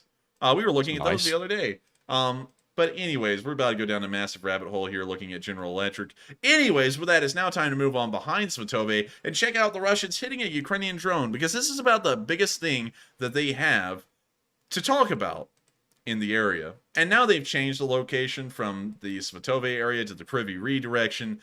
So unfortunately, this video is not from Svatove, but let's watch it.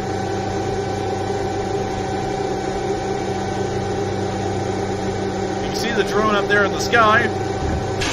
We now hear the missile firing. And it's on its way.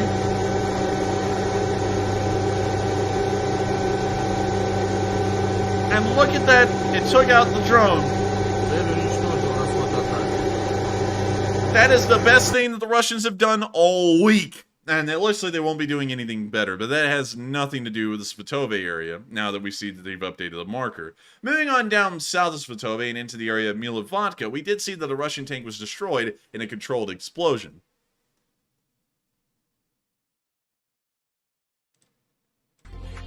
They also got some pretty sweet music playing. Oh, you can see the tank right there. Of course, sitting defeated, without a crew. Left to rust forever. But the Ukrainians have decided that they will give it new life. They will help it to join the Russian space program. Excellent. And it was such a powerful explosion it caused the camera to glitch. And off it goes into space. Hopefully they aren't joining Roscosmos anytime soon, because I've heard that they don't really have any good contracts anymore. But with that, that's the end of that little video. And it's nice to see that the Russian tank has been turned into a bit of cinder.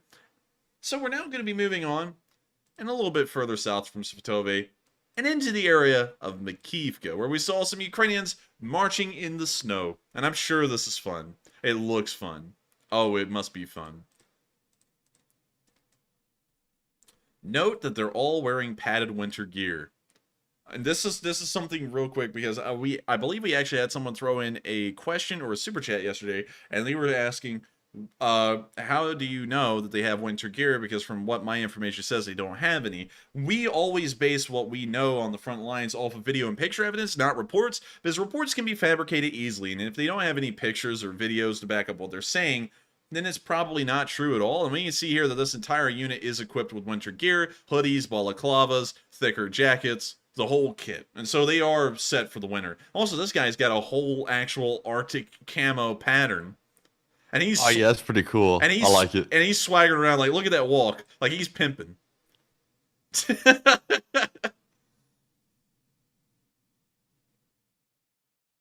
And with that, that's the end of the video. And it's nice to see that the Ukrainians do have winter gear, and then they've gone into the winter weather dressed appropriately. Moving on down into our last bit of news in the northeast, near the area of Cherno-Popivka, we can see the frontline conditions for the Ukrainian forces.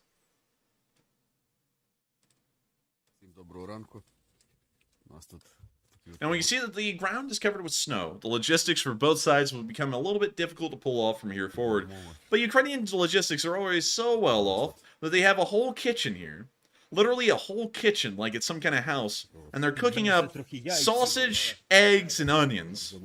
A scrambler. That's pretty solid to me, but that's not spam, is it? Is it? Is it? It looks like spam. It tastes like spam.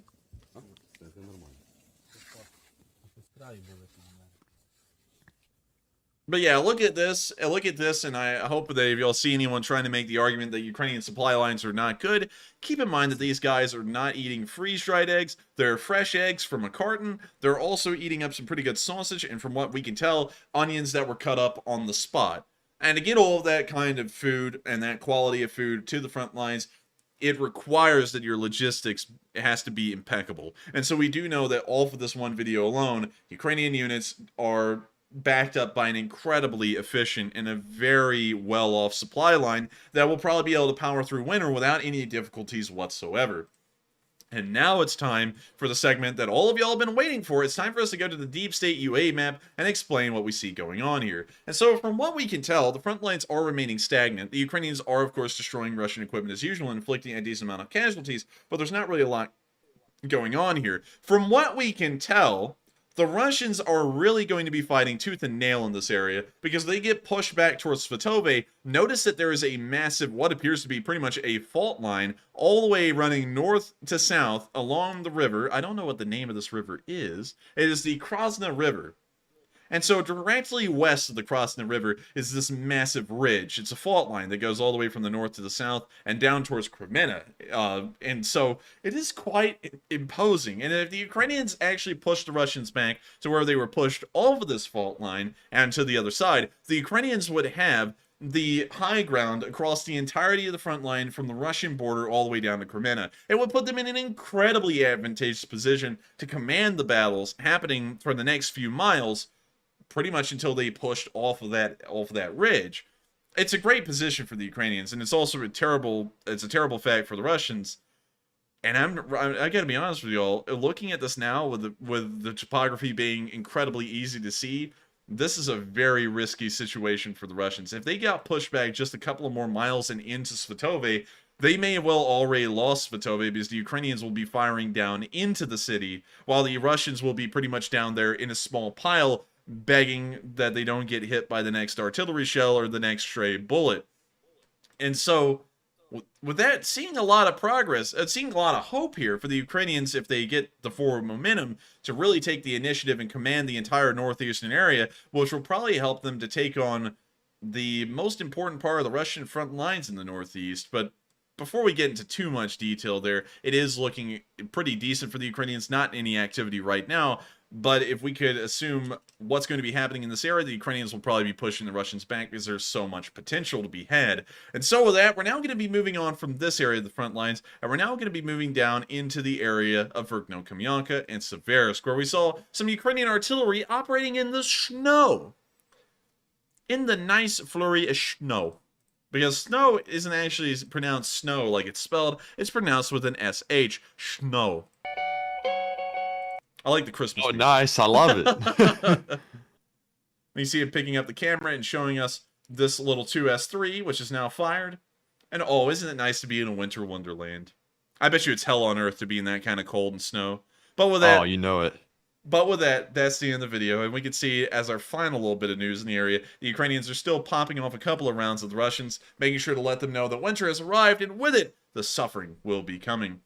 We're now going to be moving down into the Donetsk region, and the few bits of news we have left in one of the most inactive areas of the front line, which is everything south of Bakhmut and down towards Kherson. But before, well, actually, we've already done the question segment, so we're not going into another one. So congratulations. Of course you wanted another one. Yeah, another one. I'm turning into DJ Khaled, another one. But anyways, we're now going to be moving on down into the Donetsk area. No question segments coming up. We're actually not going to have one until we get to the speech from Zelenskyy, and that'll be afterwards. But moving on down towards Orlivka, we saw some Ukrainians having fun in the snow.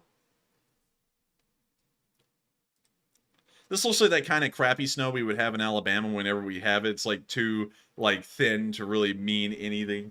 But we can see that they got... Yeah, it never sticks and it just melts really quickly. Yeah, but we can see they're putting together a snowman, actually. It's about as crappy as the one we put together, with the leaves in it and stuff. When you see them trying to get the leaves out of it.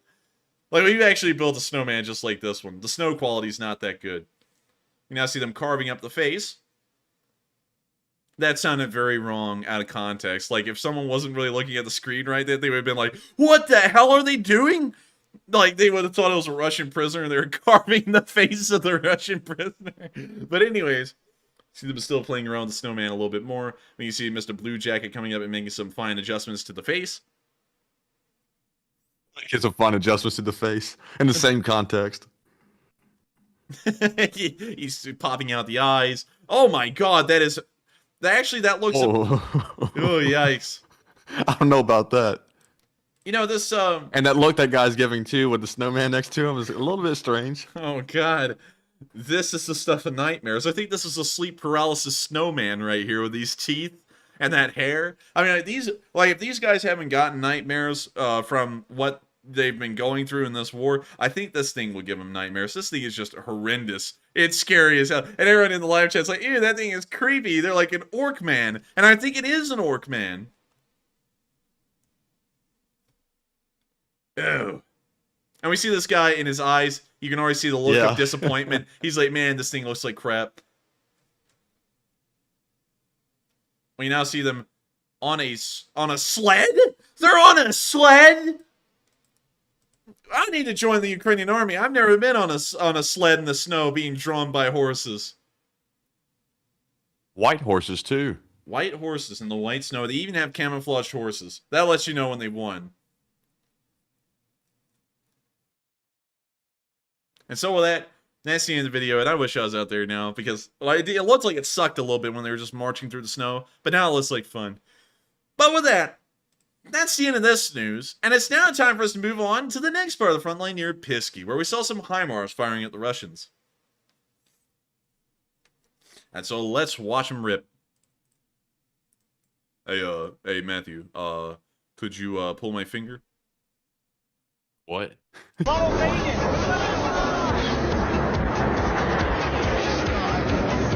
We gotta mute that for copyright reasons. Moscow. It's weird that song was about Moscow, the city, but it was sung by Germans wearing Mongolian clothes. Well, the whole thing was weird on that whole music. I didn't know that at all. I'm still trying to process that. But with that's the end of the video. You see the Ukrainians firing more HIMARS at the Russians on the other side. Going to the Deep State UA map, we can take a look at this area. And of course, I've said this a million times, so we're not going to hang out around here too long. But there's not a lot going on here. The Russians are once again facing the Maginot Line as far as we are concerned against the Ukrainian armed forces, and so there's not really a lot of forward movement that can be had here, and we most likely won't see any for the duration of the entirety of the war, unless if it's the very end, and the Ukrainians will most likely be retaking it from the north or the south, where there are no defensive lines. Moving on down from the Donetsk area and into the southern front, the Zaporizhia front line, we saw a BMP-3 get obliterated. So let's check it out.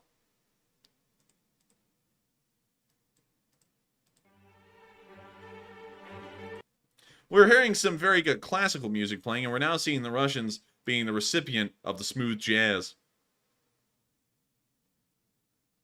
The bomblet dropped on one side of the BMP-3. We can now see that all of these guys have decided not to run away from the BMP, but to try and climb in it. They're now taking off at a very high rate of speed.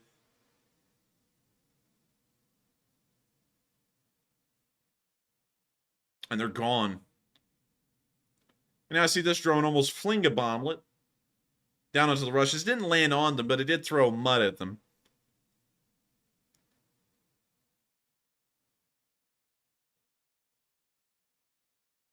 We now see them hanging out, laying around, having a nap. And so with that's the end of the video. But it's nice to see that the Russians are still getting it handed to them down here in the southern front. Moving on into the next bit of news that we've gotten from the southern front, the only other bit, we've seen some foreign volunteers down here having a fun time as well. Now, we can't play the audio in this one due to copyright reasons, but we can see them just hanging out, chilling. They even got a tattoo of an AK. We can even see they got that drip. They got that drip. They got that drip. This guy's from Texas. This guy... Oh, wow, that other guy was dripped out with a sunglasses. Whoa, was that a Ranger patch? That was a Ranger. That was the Amerikansky Ranger. That was something. That's pretty neat. I wonder if he went through the Ranger training course or if he was in the Ranger unit. I wonder. Anyways, we can see these guys are dripped. And so with that's the end of the video. But it's nice to see that the foreign volunteers are still having a little bit of fun in the snow. Moving on down into Kherson, and we're not even going to cover this front line. Nothing happens here, so, you know, it's same old, same old. Nothing's going to be happening here. We're now moving down into Kherson, where we saw an older video that's now surfaced today of the Ukrainians firing at the Российской Federacji. So let's check it out. Oh, wow, that's music. We can see them racing forward through the field. You can tell that this was definitely about a month ago because everything's nice and green and it looks like it may actually be not too cold outside.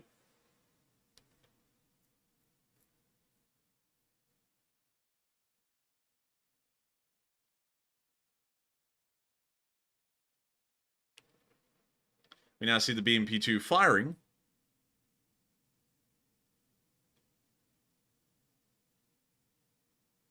Also, thank you, Thomas. Apparently, according to Thomas, that Pat, I believe, I forgot what that's called. We're going to call it a patch, but there's a specific name for just a scroll. I think that's what it is, the scroll. The scroll just showed that he wasn't an actual ranger from the ranger unit, but he just went through the ranger training school. We now see the BMP-2 firing and moving on. We can also see another BMP-2 has joined it in the field as well.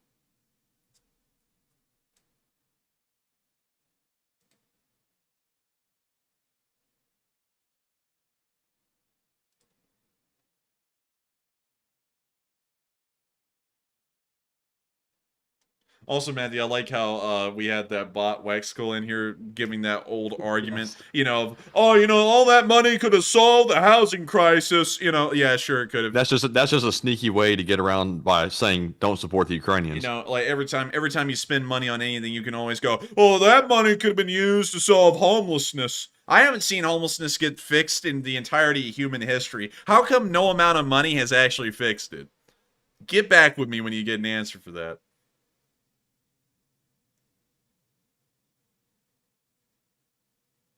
See, they're moving along. It looks like they might even be under fire because some of the dust getting kicked up is like small explosions nearby. But they are booking it.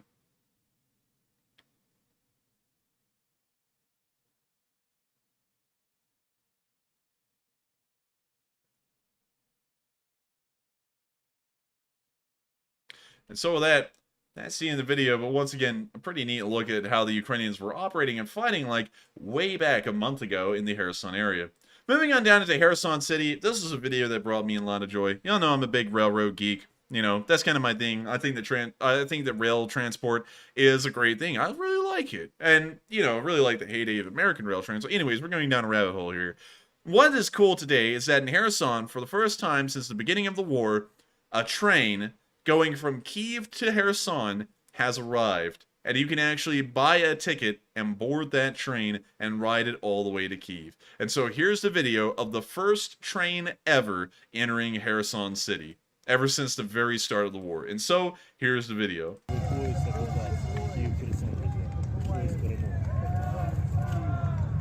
I hear them, of course, giving out the old Slava Ukraini.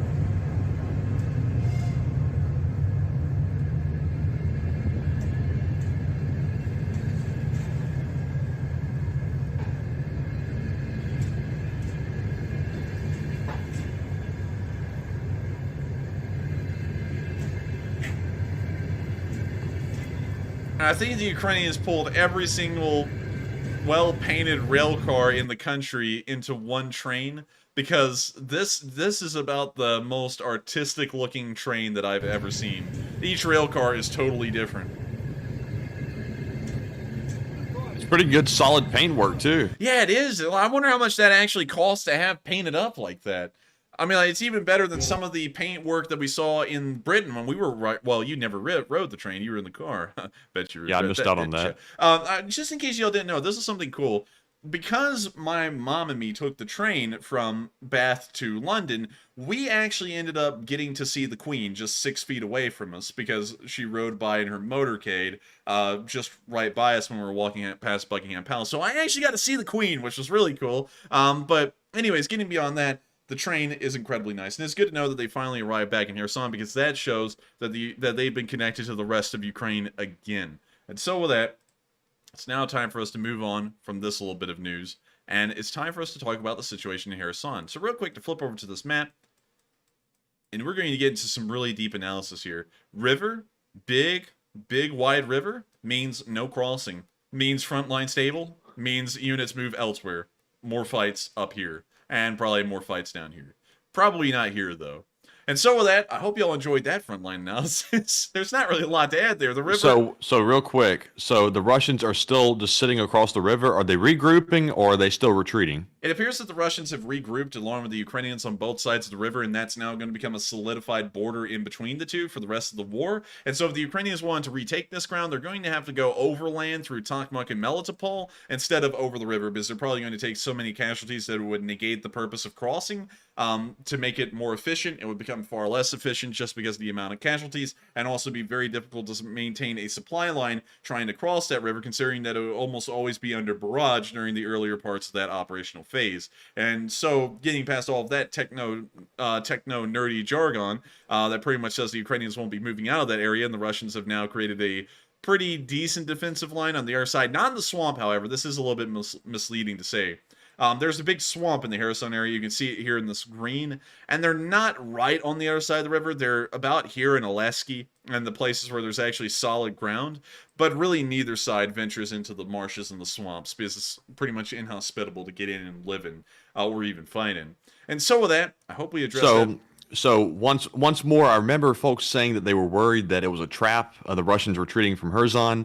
So is there any indications that the Russians plan on hitting the Ukrainians that moved into Kherson at this point, or is that pretty much null? That's pretty much null. It's almost been a week since the Ukrainians arrived there, and we haven't seen the dam get blown up yet. And so, by and large, from what we can tell, the trap was all a lie. As usual, it's just a scare tactic to freak people out and have them hesitant to actually be celebratory of the success of the Ukrainian military. So all of that was fake. It was all a lie. And so they just moved in and it was fine, like normal. So once again, that was a great question, Matthew. And everyone remember this. I've said time and time again, because every time the Ukrainians have a massive offensive that takes unbelievable amounts of ground, there's always a group, oh, it's a trap, they're gonna die, and it's never happened. It didn't happen in Kupiansk, it didn't happen in Balaklia, it hasn't happened in Kherson, it didn't happen in northern Kyiv as well. Well, northern Ukraine near Kyiv as well. And so each and every time you hear that trap crap, it is just crap. There's no trap, it is a load of crap. That's actually a good saying. If someone says it's a trap, they are full of crap. If you hear that, just say that from here forward. So with that, we're now going to be moving on. Now, I will say on the Russians' part, that was a really big missed opportunity, and I'm not shocked that they missed it because they're incompetent. But if that was a trap, that would have been a decent one because the Ukrainians moved in almost immediately after the Russians left. So very good for the Ukrainians, but the Russians once again screwed up. I would say so. And so with that, it's now time for us to move on up to Kyiv for the speech from President Zelenskyy here on day 270 of the war. And it's unbelievable to think that we have made it to 270 of the war. But here's the speech. Remember Volodymyr Zelenskyy. Look at how he has rallied the people of Ukraine and governments and citizens far from its borders. Look at how the world's attention has been captured, how urgently. That urgency is so necessary, and it's necessary right this minute. It is cold in Kyiv tonight. It's really cold. And it comes directly from a secure location in Kyiv. And this is where we find President Volodymyr Zelenskyy tonight. Dear friends, maybe most of the discussions at this year's forum will address one question: how to end the Russian war. But I will ask you to formulate more precise question: how to restore real and just peace. Simply, the end of the war doesn't guarantee peace. Russia is now looking for a short truce, a respite to regain strength.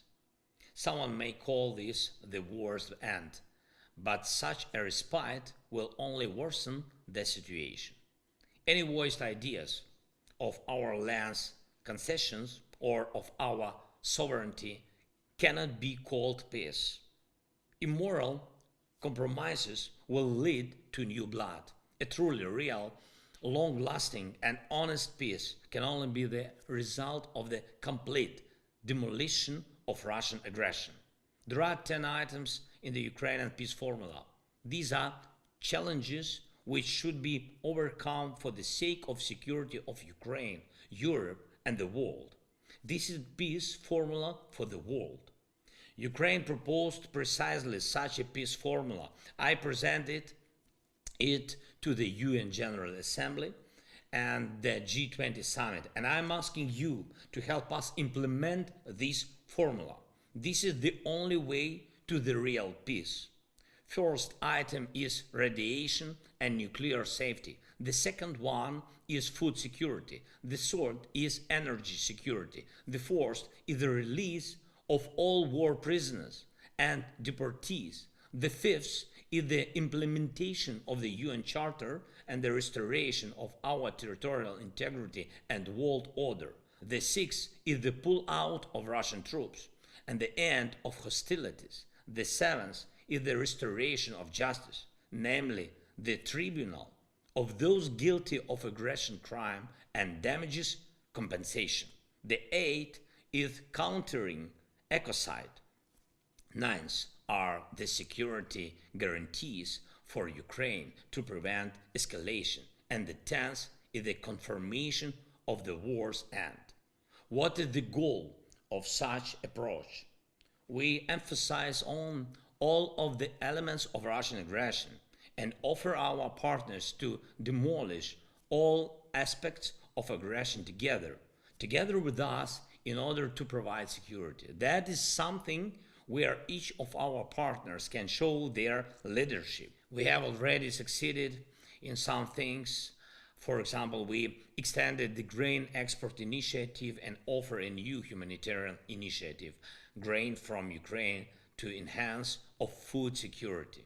In the same way, we can go step by step in other items of our peace formula. I suggest you, dear forum participants, to choose the possible leadership options for your countries. Each item of our peace formula had the proposals for particular solutions. Please choose which item you can help with. I believe that Canada, which strongly supports us, will also choose one of the peace formula items for itself and will show all the strengths of its leadership. I assure you that peace is possible, but for it to exist, we must make impossible Russian aggression, all of its elements. Let it happen. Let there be peace. Glory to Ukraine.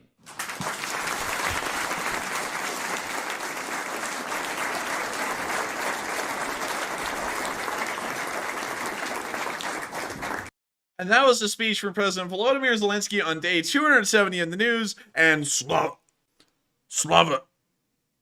glory to Ukraine. And so with that, we reached the end. In the world? I thought you were glitching. No, I was sitting there and I was like, that was the first speech ever where he's never said, Slava Ukraini. Like, he said, glory to Ukraine. And I was like, what the hell? Like that threw me off. Like, that actually threw me off. I thought I was expecting him, although the whole speech was in English, to still go, Slava Ukraini. Instead, he went, glory to Ukraine. And I'm like, what the hell? Anyways, with that is the end of the speech from President Volodymyr Zelenskyy here on day 270 of the news. And I thank you all so much once again for watching. The stream is not over yet. We're about to be addressing all of the super chats that have been sent in and we haven't gotten to yet, and as many live chats as we can. But I do have to thank you all so much once again for being with us on this night on day 270. Not only did we get to see another Russian offensive, probably one of the last dying attempts to keep the war alive so far, but we've also made it to day 270. 270 days into this war. There is only about 100 days left before we reach 365 days, meaning that we've made it through the larger part of an entire year. And I can't believe that so many of y'all are still around, still caring about Ukraine, and still watching this news. Y'all are an incredibly great group of people. Not just because y'all watch this stream, but because y'all have helped us to support Ukraine so much.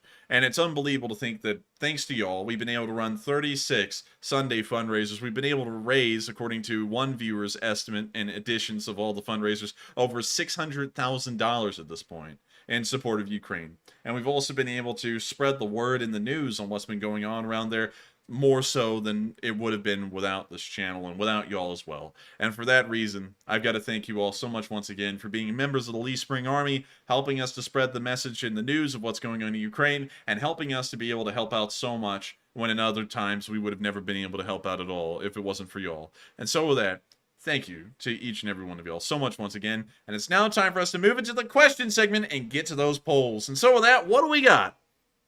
All right, so we do have several polls to address during our last question segment. So up first, the question is, after the Poland missile false alarm, would you advocate hesitancy before placing blame on a nation? It looks like 71% said yes, we must be cautious and careful. 18% said undecided, it depends. And 11% said no, we should take swift action. Now, I think the Poland incident taught us one thing: do not jump to conclusions, because sometimes things aren't as they seem. So I would definitely fall within the yes category of that 70%. Definitely need to investigate and look into the details before making a judgment. But Enforcer, what say you? And I gotta say, I think that that we've always got to be very careful with saying that something's from Russia, especially if it's something that exploded and killed people, because that could lead us directly into war. So we always want to be incredibly careful with those kinds of statements, because that could lead us down a very dangerous path where we could end up in a war that we really didn't have to end up fighting and end up destroying the entire Western world. And so with that, I hope that addresses the question fairly well, and we are on to the next one. All right, and up next, our second poll said, do you think it is important for Ukrainian winter gear to be in the winter camo scheme? It looks like 77% said yes, winter camo is needed, 16% said not important, any color works, and 7% said not sure. Now for me, I'm going to sort of have to claim ignorance a little bit on this poll, but common sense would tell me that the winter camo would be preferable. But at the end of the day, if they can't get it, they can't get it. So anything will work, but winter camo is preferable. So Enforcer, what say you? Winter camo is by far better than summer camo, for the reason that camouflage is supposed to break up your figure against a tree line. And if you're wearing green camouflage on a white background, there is nothing about that camouflage anymore that works. It's practically useless. And so you have to have winter camouflage for it to really be camouflage. Otherwise, you're just wearing some clothes with some funny green patterns on them. And so with that, I would have to largely agree with the majority of y'all that winter weather gear and Arctic camo patterns would probably be the best to have. And so with that, I hope that addresses that poll fairly well. And we are on to the next one. All right, and up next, this poll said, what should the Ukrainians get Putin for Christmas? 19% said a HIMARS and a pear tree, 4% said a very hot fur in the Kremlin, 8% said a tank roasting on an open fire, and 69% said be generous, give him all three. And I say give them all. I say, why not give him the whole 9 yards? You know what I mean? I mean, like, just give him the whole thing, you know, a whole window, the whole tree, you know what I mean? I'm talking about... Yes, we could gift him a nice tall window in a very, very tall building. You know what I'm talking about? I'm talking about one of those tall windows that's in New York City, you know what I mean? Like in the Empire State Building. Just make sure that he falls right out the window, right into the Mets game, splash right on the home plate. He'd sit there for the whole world to see. I think it'd be great. And so with that, I hope we addressed that poll fairly well. And I honestly got to agree with the most of you. I would give him the whole thing. And so with that, we're on to the next one. All right. And up next for our final poll for now, do you agree on Zelensky's determined stance on negotiations, which is give up zero land? This poll is almost so unanimous, it looks like a Russian referendum. It looks like 93% said yes, Ukraine should not give in. 3% said not sure, I'm undecided, and 4% said no, need to be flexible and negotiate. So on this one, if it means giving up Ukraine's land, I would say absolutely not. That should be off the table. So I would definitely agree with Zelensky's stance on that. And for one, why should Ukraine give up any land? Because Russia wrongfully invaded their country. If anything, Russia should be giving Ukraine something, because Russia's the one in the wrong. But Enforcer, what say you? And I would entirely have to agree with you on this one. Oh, God, I'm getting a good laugh. Man, someone actually said, oh, my God, that sounded just like Bernie Sanders. And it's like, wait a minute, that kind of does. Like, you know, like those, we're not getting political here or anything, but, you know, we do voices of people, I guess, you know, because you do this one, so we kind of do them all. But anyways, I was thinking about that for a second. I was like, that honestly kind of does, to be honest. Like, that sounds like that commercial where he's like, I'm once again asking you for your financial support. You know, like those ones that used to run like a few years ago. Yeah, I think so. Yeah, anyways, getting onto the poll, because we're about to get sidetracked with that, and we should get sidetracked with that after the poll.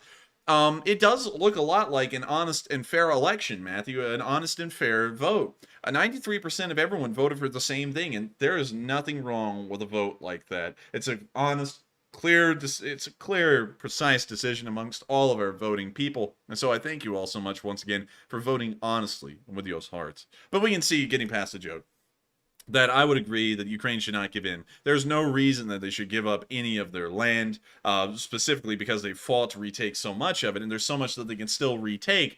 And considering that on the frontline stance, well, the frontline situations, we see that they're poised to push forward into places where they will take massive amounts of ground, just because of how the, I guess you could say, terrain is laid. I would say that there's no reason for them to give up any land at all. In fact, they should ask for land back that they still have not gotten by the point these negotiations come around. And so with that, I hope and also, if Ukraine were to give up land, that's telling Russia that they can do this again and potentially take part of another country as well if they want to try and to invade it. So we can't let them feel that they've won in any way possible. We need to teach them a lesson. And I would agree with that completely. That's something I can definitely get behind. And so with that, we're now out of polls, I believe, if we're correct, Matthew. We're fresh out. We're out of polls, much like the Russians are out of toilet paper. And so we're now going to be moving on into the question segment. But I'm getting a pretty good laugh, Matthew, about the live chat, because I did that voice impression. I've seen some people liked it. Some people do not like the person that the voice impression is for. But, you know, I don't Bernie me. Listen, folks. Listen, folks. I don't get into politics, but one thing I do like to do is, like, I always like to crack a joke at all politicians, because one, it's fun, and two, it's something that everyone, I feel, can get a pretty good laugh at, especially in the modern world with politics being taken so seriously most of the time on both ends. And so, listen, folks, just feel the burn. We're not getting political there. I'm just using that as a pun. Anyways, with that, we're going to be moving on into the next question. And thank you all so much once again for your support. It helps our campaign to keep running. And so with that, what do we got, Matthew? And also, folks, just to be clear, we aren't out of polls. We do have plenty of polls in Poland. I saw many people saying that. Pretty clever.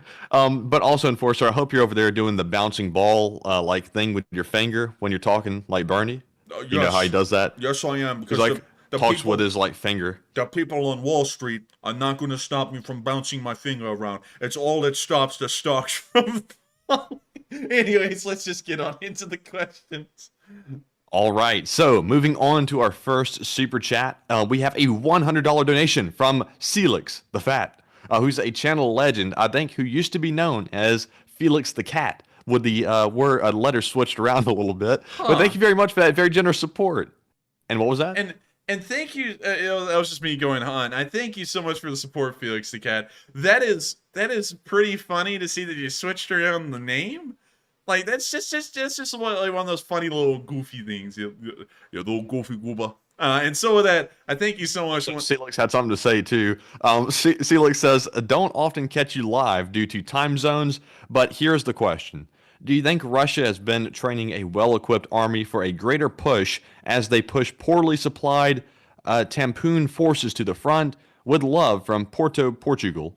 And I thank you so much once again for the support. And also, oh yeah, he's from Portugal. I forgot. That's incredibly cool. We actually went and looked at his hometown before. Anyways, I think that's not the case. I think that the forces that they've sent in are about as good as they can be. You've got to remember that the Russians are trying to plug the gaps in manpower that they were starting to face on the front lines due to the depletion of BTGs. And so these forces that are being shoved in at an incredibly high speed. They push in the new guys get killed, and then their spots immediately have to be filled again. And so it's a never-ending pour of poorly trained soldiers that are replacing each other as they get killed. So I don't really think that they're getting any opportunities to train an actual fighting force inside of Russia. That's definitely not happening because that would have probably happened at around 4 months into the war, because by that time an entire training cycle would have come around in Russia and a new batch would have hit the lines, and we didn't see that happen, and we're still not seeing it happen. And so with that, I thank you so much once again for the massive amount of support, Celix the Fat.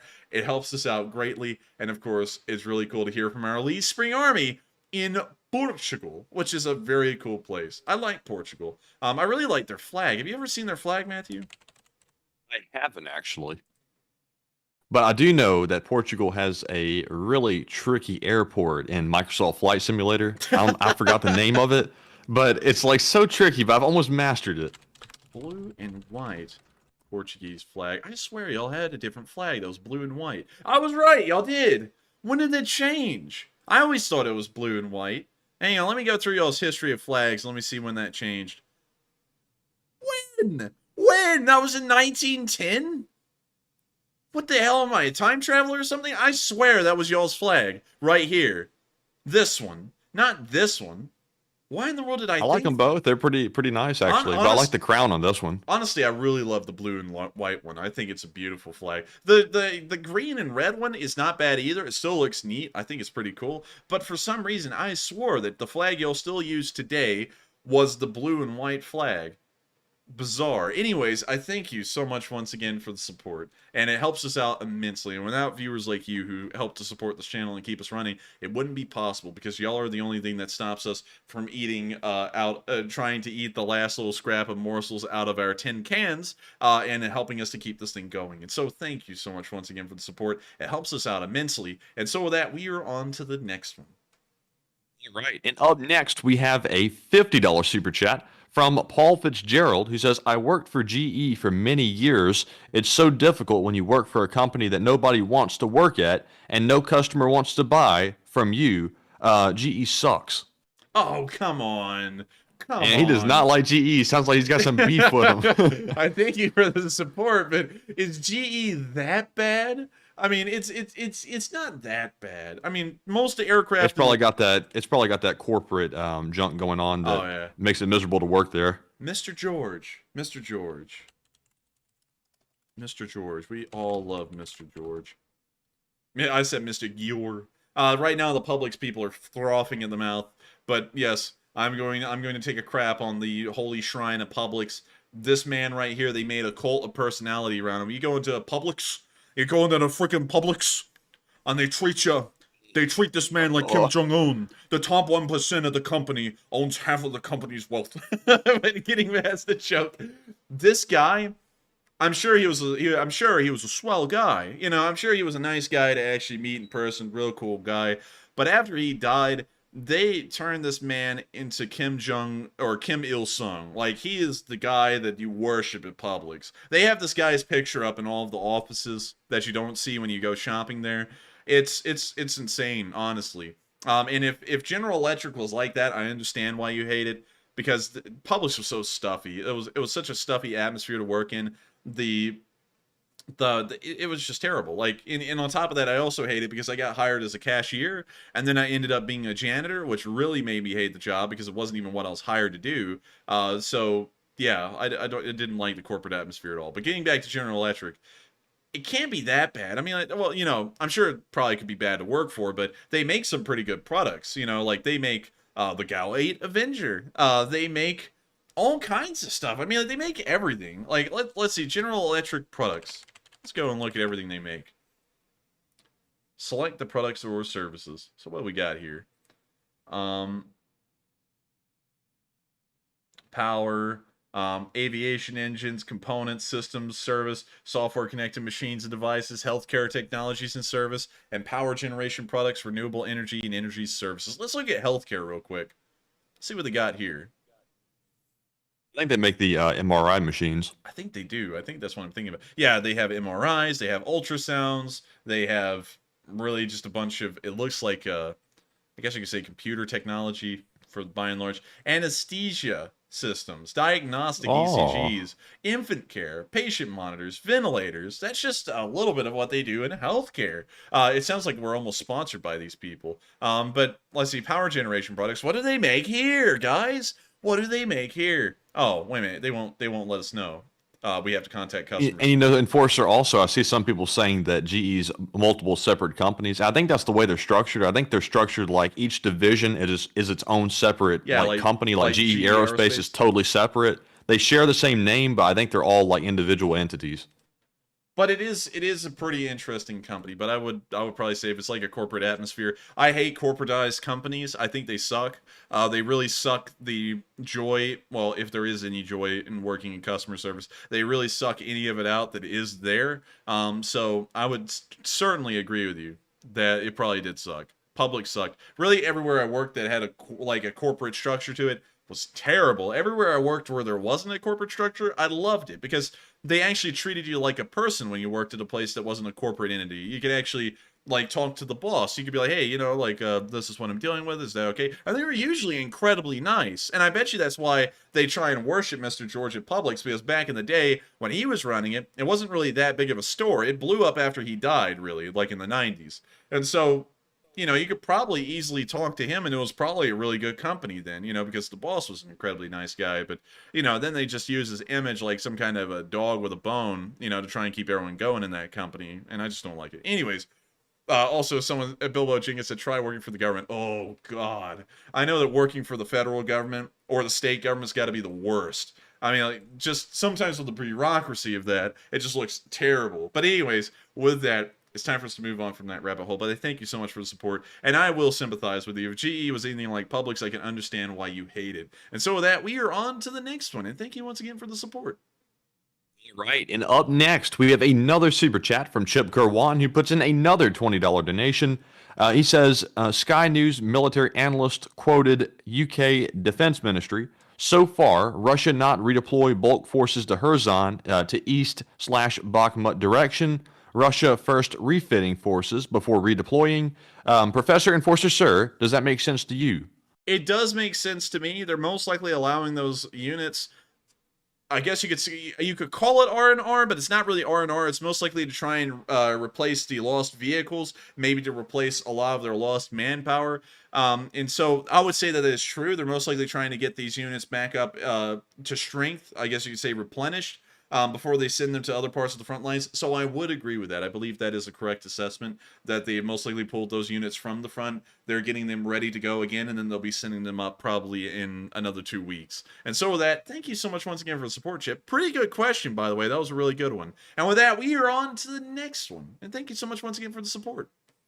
And up next, we have a $20 super chat from Santiago Flores, who's a longtime channel viewer as well, who says, with all these attacks on the Ukrainian power grids, could that lead Ukraine to lash out against the Russian power grids close to their borders using HIMARS? And can you reread that one again real quick? Santiago said, with all these attacks on the Ukrainian power grids, could that lead Ukraine to lash out against the Russian power grids close to their borders using HIMARS? That's a great question. I don't think it will. We have seen them attack infrastructure inside of Russia that does get... Well, actually, no. I would say they would. We have seen them attack infrastructure inside of Belgorod, like the substations, and knock out their power grid for a little bit. And so I think that if the Ukrainians find it to be as reprehensible as it seems, they may start firing missiles and weaponry towards the substations of Russia on the border and start knocking out their power and allowing them to freeze, as the Russians want the Ukrainians to as well. And so with that, I thank you so much for the support, and I hope that does answer the question fairly well. And thank you so much for helping this channel to stay alive. And with that, we are on to the next one. And up next, we have a $20 super chat from Miss Disa, who says, what does Zelenskyy keep in the zipper pocket of his t-shirt? He keeps a whole THC pen in that thing. I have seen it myself. He whipped it out in front of me, and he smoked it like Snoop Dogg. I'm just kidding. I don't know. I bet you it's probably pens, you know, or something mundane. It's nothing wild or bizarre, I'm pretty sure. But still, pretty funny joke. I bet a lot of people are going to start hypothesizing what's in it. But with that, I thank you so much for the support. I hope we addressed that fairly well, and I hope you got a pretty good laugh out of it. And so with that, we are on to the next one. Right, and up next, we have a $20 super chat from Panama Floyd, who says, thanks for his speech every night. I still say, when he does it in English, he's talking to us instead of his own folks. But that's part of the job, I guess. Getting out. World Cup starts tomorrow morning. And thank you so much for the support. And I also thank you. That's not even a good Zelenskyy, forget it. I thank you so much for the support. It helps out this channel immensely. And I'm glad that you do enjoy us including the speeches from President Zelenskyy. They're always interesting to hear, and it's always very weird to hear him speak English, because it's like the whole entire way he talks changes. Like, you know, like it's almost like he gets a gruffer tone when he talks in Ukrainian than English. But still, I thank you so much once again for the support. I'm glad that you did enjoy. Also, have fun at the World Cup. I forgot where that's being hosted this year. World Cup. It's in Qatar. Oh, yeah. And there's a whole bunch of controversy going on about a whole bunch of different things right now. It sounds like they're in a spat with everybody. Yeah, and also a whole bunch of workers died, if I remember correctly, building that stadium from the heat in Qatar. But also, here's something interesting to me, is that Doha It's like the only city in Qatar. Like, that's it. It's a city-state, pretty much. But then again, that's not really that odd, because that's kind of like Kuwait, with Kuwait City being the only thing there, and the rest of it's literally nothing. Wait a minute. They banned beer from the World Cup? Is What? that for real? Oh, come on. How could they ban beer? The English won't, well, the British won't even be able to show up then. Yeah, how's that going to work? You're at the World Cup and can't drink beer? That's kind of different. That's stupid.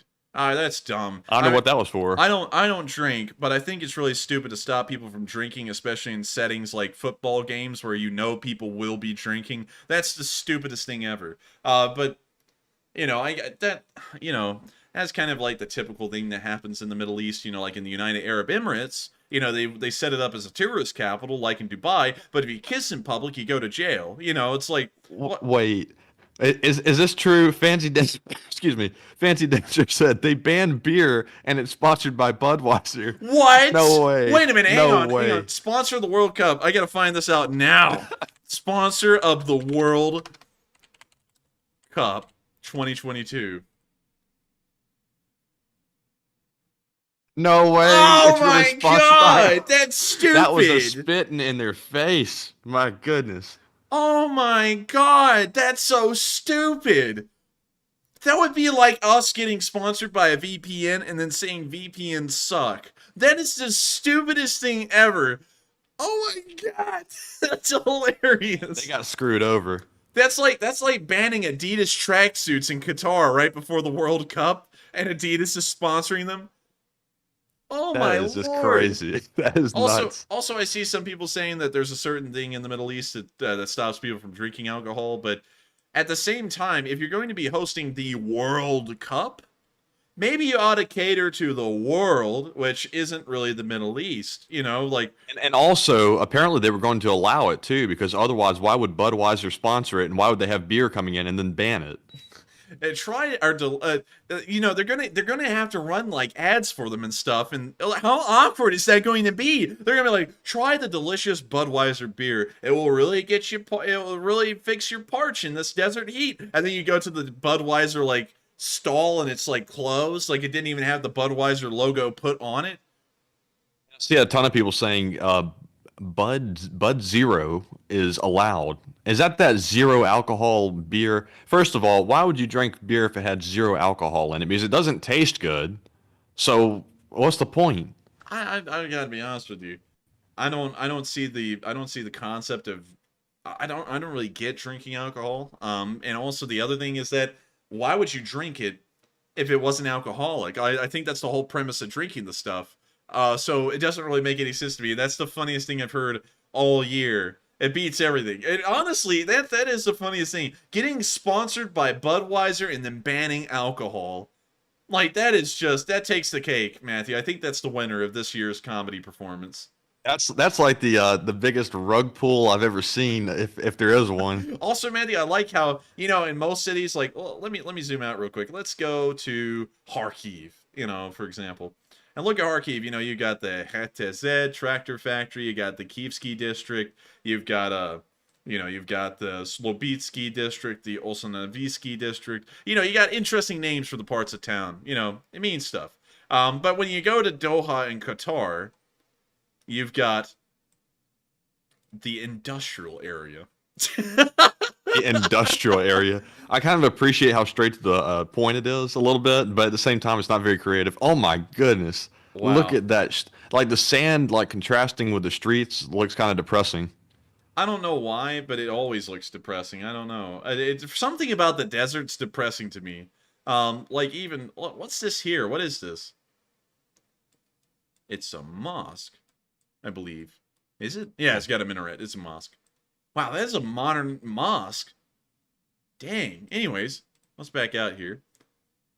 Oh, man. I don't know. It's something about, like, the vastness and the desolation of, like, Arabian deserts in the Middle East that really just screw with me. Really, even the North African deserts like the Sahara. But also, if you think those names are funny, like industrial area in Doha and Qatar, Egypt takes the cake. Like, you know, 10th of Ramadan City. And also 6th of October City. Like, who came up with these names? I have a feeling it has some kind of religious meaning. Yeah, but still, I mean, like that would be like naming a town in America the 25th of December. You know, like it doesn't. Or the 21st night of September. Every time you drive into the city limits, you hear that song come on. Yes. Oh man. Anyways, it's time for us to get past the jokes. That is the craziest thing I heard. But I hope you have fun with the World, with the World Cup. I was about to say World Games that came to Birmingham, and it kind of didn't help out. It actually hurt us more than it helped us out. But I hope you have fun with the World Cup tomorrow. And so with that, thank you so much once again for the support, and we are on to the next one. All right. And also, Panama Floyd said was going to go off about Qatar, but ran out of characters. Wrong damn place to have the world's biggest party. And it sounds like it, but without getting too far down that rabbit hole, I'd have to agree with you. But on the next Super Chat, we have a $20 donation once again from Chip Kerwan, who says, let's see here, worried, ? November 16th, foreign policy, calm, Ukraine straining West stockpiles. NATO official says, I think everyone now is sufficiently worried. Search Ukraine weapons, military aid stockpiles.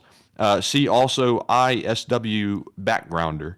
And I thank you for the support, but I've got to be honest, if any Western official is saying that they're getting worried that they're running out of supplies, that is probably nothing more than scare tactic talk. We've sent so many supplies to Ukraine that a lot of it's ended up in Poland stuck there because the Ukrainians can't use it. Because we've sent so much, they're using all they can right now. And so I don't think that's true.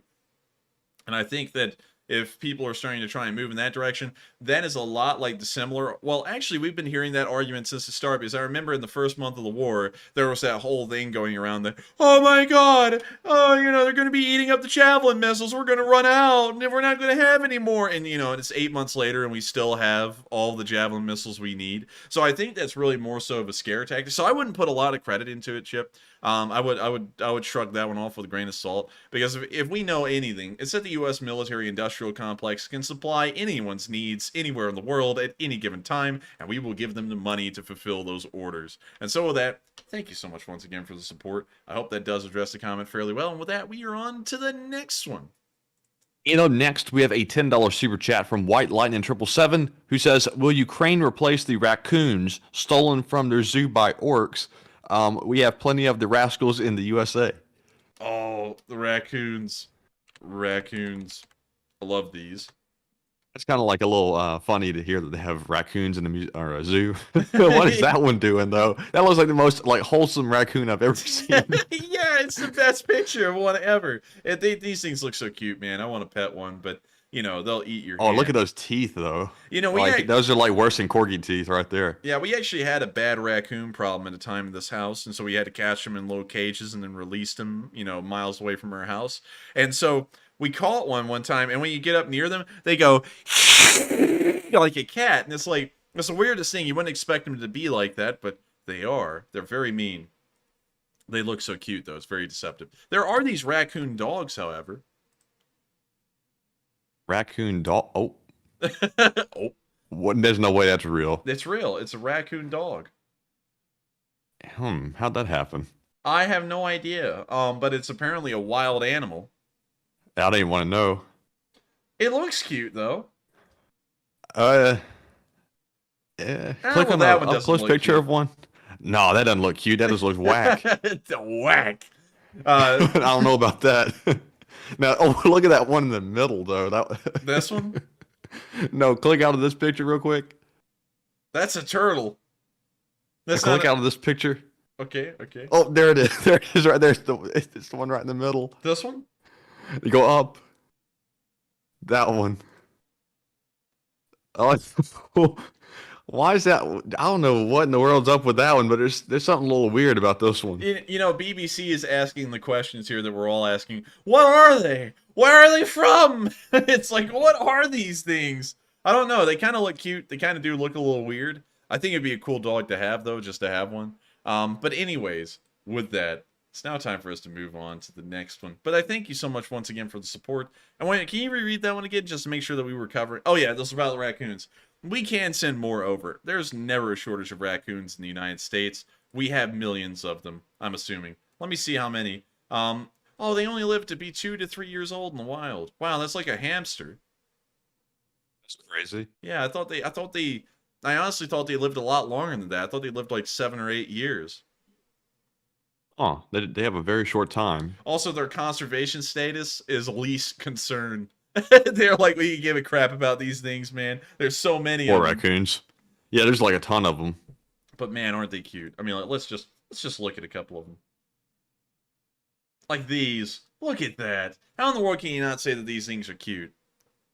You could have them as pets if they were domesticated, but yeah, those I gotta admit, those are pretty cute. Raccoons are cute, but they are just like vicious as hell though, like in real life. You know what's not cute? Possums. Oh, possums are kind of cute in their own way, but not in others. Like this one.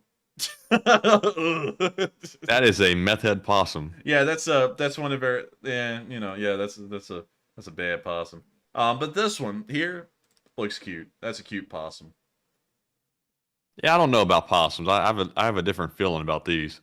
Yeah. But I mean, raccoons are obviously exponentially cuter than a possum. Man, possums are pretty wild. They also got some nasty teeth. Like if you ever see one, like this one here, they got some teeth. Like those things can. That thing looks like a barracuda or something. With those teeth. Oh man, that thing. Look at that snout. Yeah, that thing's got a snout and a half, and the whiskers are like wiry. It's like iron wire coming out of those snouts. And teaching the young one the ways already. It's like copying the exact same moves. It's in there going, yeah. And this one's going, ah. Wait, is that a gecko? With a possum? Ugh. Yeah. I don't like geckos. Anyways, with that, I thank you so much once again for the support. I bet more possums will be on the way. Well, not possums, raccoons. Oh, man, that poor possum right there. I take pity on him. I pity the fool. But anyways, with that, we are on to the next one. Thank you once again for the support and allowing us to have a fun time looking at possums and raccoons. All right, so up next, we have a $10 super chat from Psyops, who says, welcome to the moderation team at The Real Ashley. Shout out to the Raccoon Club, the Discord crew, and the Mod Squad. If you want to hang out, hop into Discord, link in the video description, and Texas Stink. Hey, thank you so much once again for the support, Saps, and also giving a plug to everyone about the Discord. You are really going overtime with this thing, and I thank you so much once again for helping this channel to keep on running, because of course without viewer support this is not possible. And so thank you so much once again for helping this channel to keep alive, helping the wheels to keep turning, and also plugging in the Discord as well. Merciless plug. And of course a huge thanks to all of the mods who work in the background on the Discord to make sure that that thing runs smoothly. And so with that, we are on to the next one, and thank you once again. All right, and up next, we have a $10 super chat from George, New York's premier contractor, who says, my Leaf Spring Army, grow and grow, Slava Ukraine. And thank you so much for the support, and I hope that the Leaf Spring Army does continue to grow. Y'all also can help the Leaf Spring Army to grow by clicking the like button. When I say that, I'm not kidding. The like button helps out a lot. And if y'all also click the subscribe button as well, it helps YouTube to spread us out to more people and let us know that we exist. We'll let them know that we exist, which helps more people to know about this channel, which helps them to subscribe, which keeps the cycle going. And so, if you want to help us out, make sure to hit that like button on your way out. Make sure to also let all of your friends and family know over social media that the Enforcer channel is one of the coolest on YouTube and also covers the Ukraine war with both video and picture evidence 6 days a week at 10 p.m. Eastern Time, covering the past 24 hours of the war in Ukraine each and every day. Make sure to get one of yours today. And so with that, we're on to the next one. All right, and up next, we have a $10 super chat from Chip Kerwan. And sadly, Chip, I cannot address that one because we've already gone over why we can't discuss it. But thank you very much once again for that support, and we do appreciate you being a longtime channel viewer. And moving on to our next one, we have a $10 donation from Sausage Gravy Biscuit, who says, love you guys. I'm here every night. Please stop listening to those whiners and little FSB trolls. Slava Ukraine. And thank you so much once again for the support. We will ignore the haters, and we will keep running the stream, because while it does get tiresome every once in a while to hear haters, like, you know, probably the most normal one at this point, the normal complaint that we get is, oh, y'all are treating this like a video game, or do you not respect the lives of people? And, you know, it's like, you know, I haven't been here for 270 days and seen everything on Earth, you know, like, just to address that real quick, because I don't know, maybe some people are still around, maybe there's some people who hop in and they're like, do you not respect human life? Well, after 270 days and seeing everyone, so many people get turned into paste in a million different kinds of ways that it can happen, you start to get to the point where it all just starts to mesh together, and it just is what it is. I was actually telling someone at college the other day something that I had seen, and they were like, "Oh my God, you've watched that and you live with seeing that?" And I was like, "Well, yeah. I mean, like, I was like, I've seen worse. That's what I do every day of the week."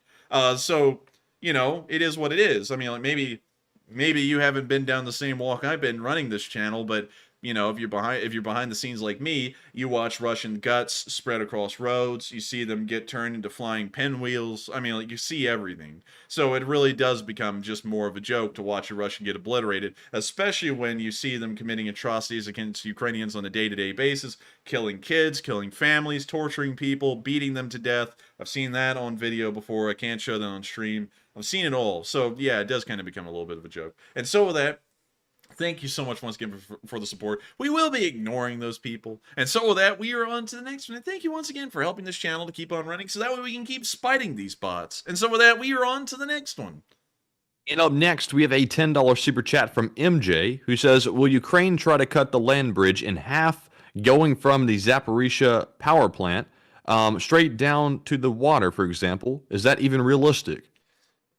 And can you reread that one again real quick so I can try and picture that in my mind?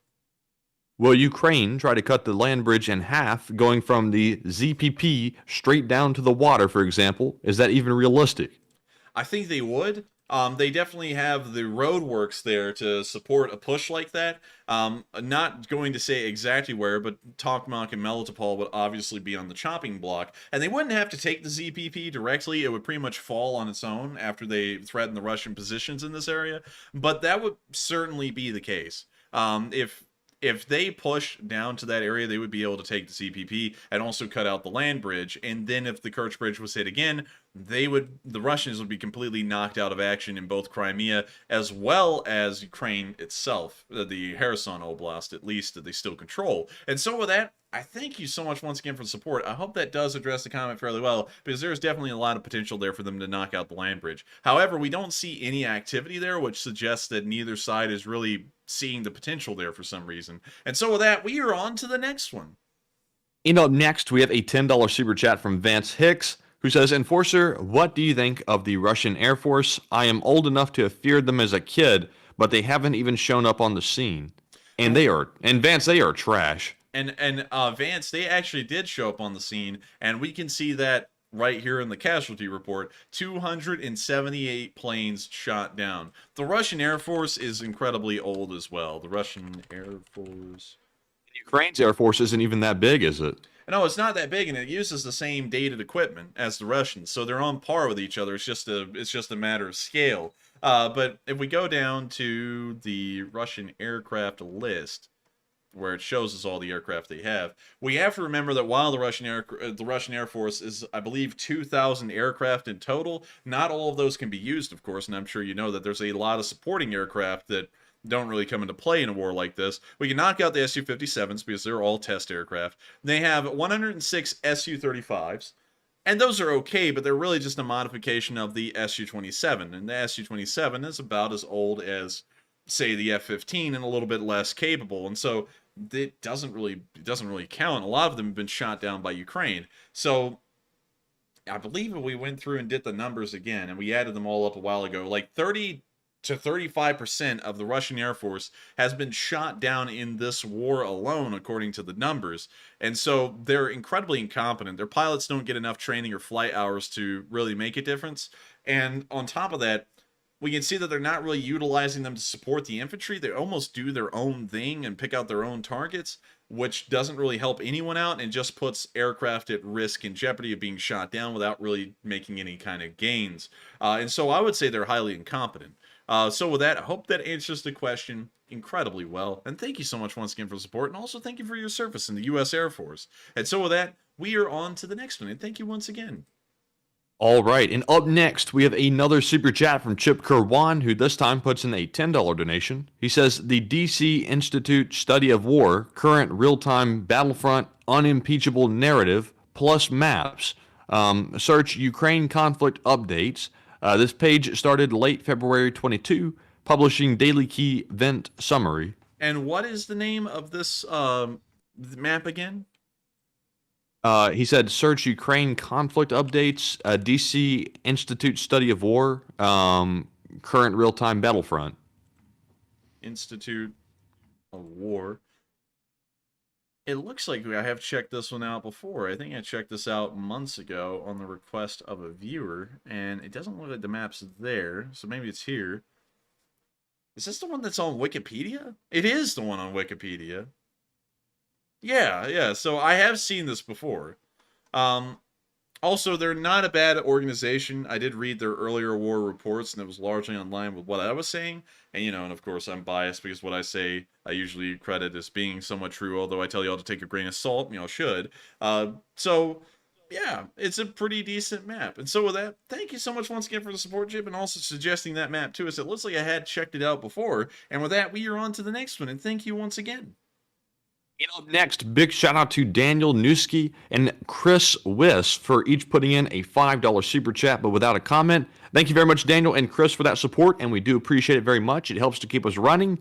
And up next, we have a $5 super chat from Michael Soderholm, who puts in a $5 donation. He says, did you know Kievan Rus' origin is from the Vikings from Scandinavia?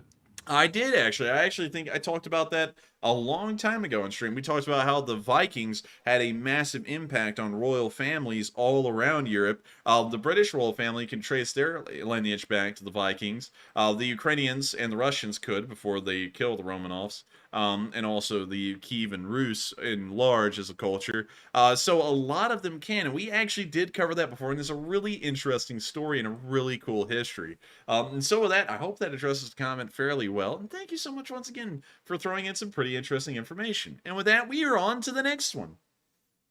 Right. And up next, we have a $5 super chat from Ben Tommen, who puts in, did I say $5 donation already? I think so. I can't remember. I totally lost track of what I was saying. Ben says, Chile's fun from a Chilean.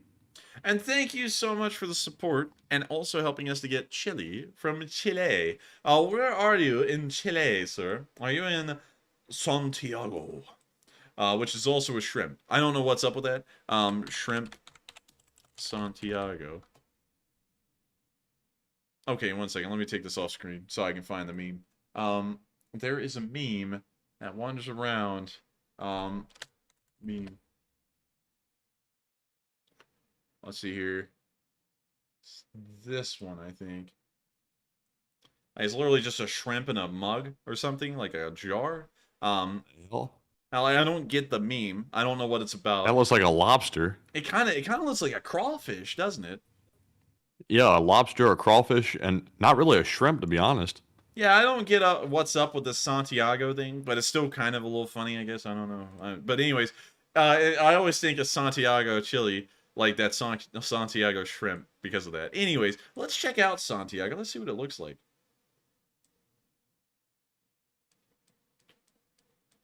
Oh, wow, it's actually really nice. Got like a nice park and everything. That is pretty nice, actually. It's got some graffiti on the walls, but beyond that, like some nice streets, nice cars. I mean, hell, honestly, this could be anywhere in Europe from what I would guess, and it would look just like it. Really cool. I didn't know that Santiago was like this. Because everyone always hears in America that all of South America is a hellhole. Specifically, Colombia and Venezuela. Mostly Colombia because of the cartels, and Venezuela because, just look at Venezuela. Anyways, we always hear that it's a terrible place, but Santiago looks incredibly nice. It's always weird to me how we take a look at these places around the world. We always hear such bad raps about them. But when you drop down, they look better than the places we live. And also, Ben said, please don't go to Baquedano. How do you spell that? Baquedano.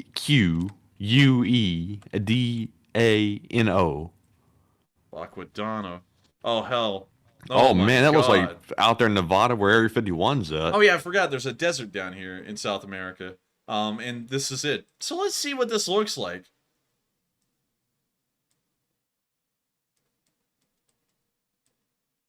What the hell? They get a Oh. dog. that marketing really doesn't like add up. Oh my gosh. Oh my gosh. This looks like the Alamo. Fire truck. But beyond that, this is a rough place. I'm not gonna lie. It's pretty rough. I wonder why he says don't go there. Like, what is there something there that we're missing? He said Plaza di Baquandano. Plaza di Baquandano. Oh, wait a minute. Maybe it's a place. Plaza Baquandano. What's this here? Oh, it's a train graveyard. I think that's what he's... Oh, come on. That is bull. That is bull, man. Okay, now I know what you brought me here, because it's a train graveyard. That is horrendous. By the way, did y'all know that the trains that are used at Disney World, actually, you know, the ones that are on that little railroad that goes around the Magic Kingdom? Monorail? No, the little steam trains. Oh, yeah. Did you know that those actually came from the Yucatan Peninsula in Mexico from a sugar plantation? Definitely not. Yeah, it's a really cool story. Walt Disney went down there and bought them from the sugar plantation because he was a train guy, but oh my god. That's horrendous. I don't like that at all. I hate that you showed this to me, man. Why did you show it to me? Man, I don't even know what to do with that. That's so much wasted potential. You could restore that thing and it would be on a heritage railroad in no time. It also looks like it's narrow gauge, which is probably like the weirdest part of this whole thing. But then again, it's near the mountains, I guess, so I guess it makes sense for it to be narrow gauge. But anyways, I hate that you showed this to me, to be honest with you. It's really ruined my day. Also, this guy here, this guy is going to get stuff done. This guy is going to beat the hell out of someone in about 2 minutes. But anyways, with that, we are on to the next one. And thank you so much once again for the support and sharing with us your home country, Chile. All right, and moving on to our next super chat, we have a $25 donation from Mech Tactical, who is a longtime channel viewer. He says, raccoon dog fact check. Giver Matt. He said, Ma, the dog is stuck in the tree again. See ya, boys, when I do my USA paintball tour. Love you guys. LSA. Hey, and thank you so much once again for the support, Mech Tactical. Also cool you here also cool you here to do paintball. Also cool to hear that you do paintball. And also, oh man, imagine being someone in Alabama and your dog is one of those dogs and you mistake it for a raccoon one night and you let a wild raccoon in your house and the dog's stuck outside. Yeah, I just would have to see one of those in person to actually believe it. I would too. Apparently they're pretty common in Eastern Europe and all the way to Asia. So I've never even seen or heard of them before until like 2 days ago. But still, I thank you so much once again for the support, Mech Tactical. And imagine if you had one of those dogs as a pet and it walked up to your neighbor and your neighbor swats it with a broom and says, "Get ya, vermin." Or something like that.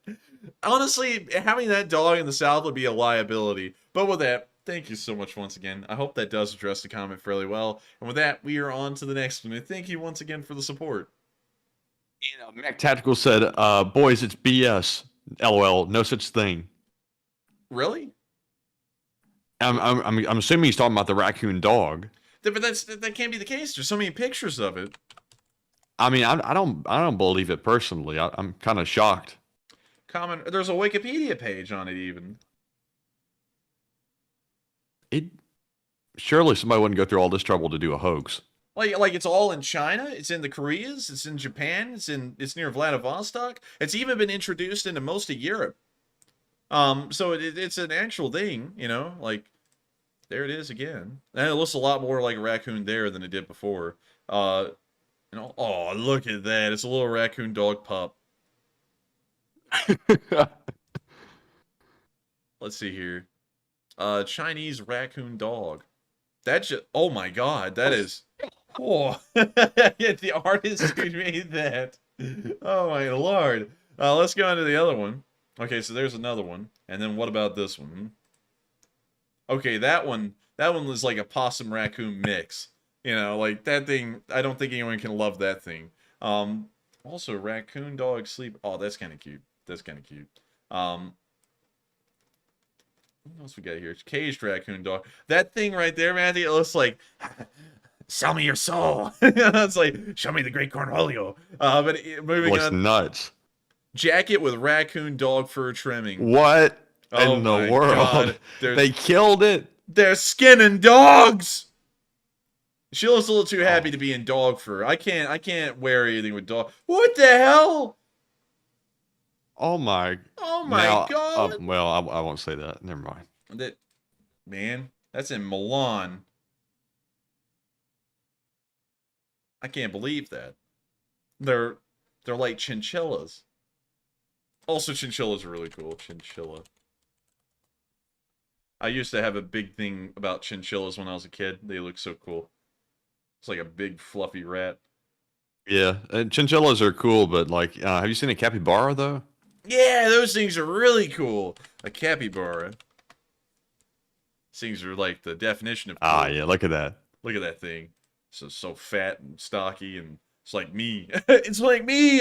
These things are like meme culture now. Look, there's one. Yeah, there's one. I really like the capybaras. I think they're really neat. Like look at this. It's getting a little shower. Look at that. Look at There's this something one. like seems very sophisticated about these. It looks like a cow, like in the face. It kind of does. Also, did you know that their crap is square? Now that is interesting. Yeah, they have some kind of odd bone. So when they poop, like the bone shapes their poop into a perfectly square pellet. Well, you know, unlike deer, you know, they have round pellets. They have square pellets. It's really odd. It's like the weirdest thing I've ever heard, and I think it's the only animal in the world that does it. But seriously though, these things are just like basically huge rats. Like make no bones about it, I wouldn't be around one. Like these are some big rats. Make no bones about it, man. I think that thing would probably taste really good. I have a feeling the thing looks pretty vicious, honestly, like if it went off. Actually, they say that these things are incredibly docile. They say that they're one of the most docile rodents in the world. I mean, that one looks pretty chill. They all look chill. I mean, look at this one. This one's a Cowboys fan. I'm not gonna make any comments about that. And look at this one. He's selling stocks. He's going to also sell us crypto. Oh man, he's a grifter. He's a grifter. And then this one's got a cool little tangerine on its head. These things are cool, man. Like I think they're great. But anyways, we're getting really sidetracked here. We're on to the next one, but I thank you all so much once again for the support. And also, did we address that comment well, or did we kind of get sidetracked heavily? Let's see. I think we did. Let's see here. I can't remember which one it was, I'm being honest.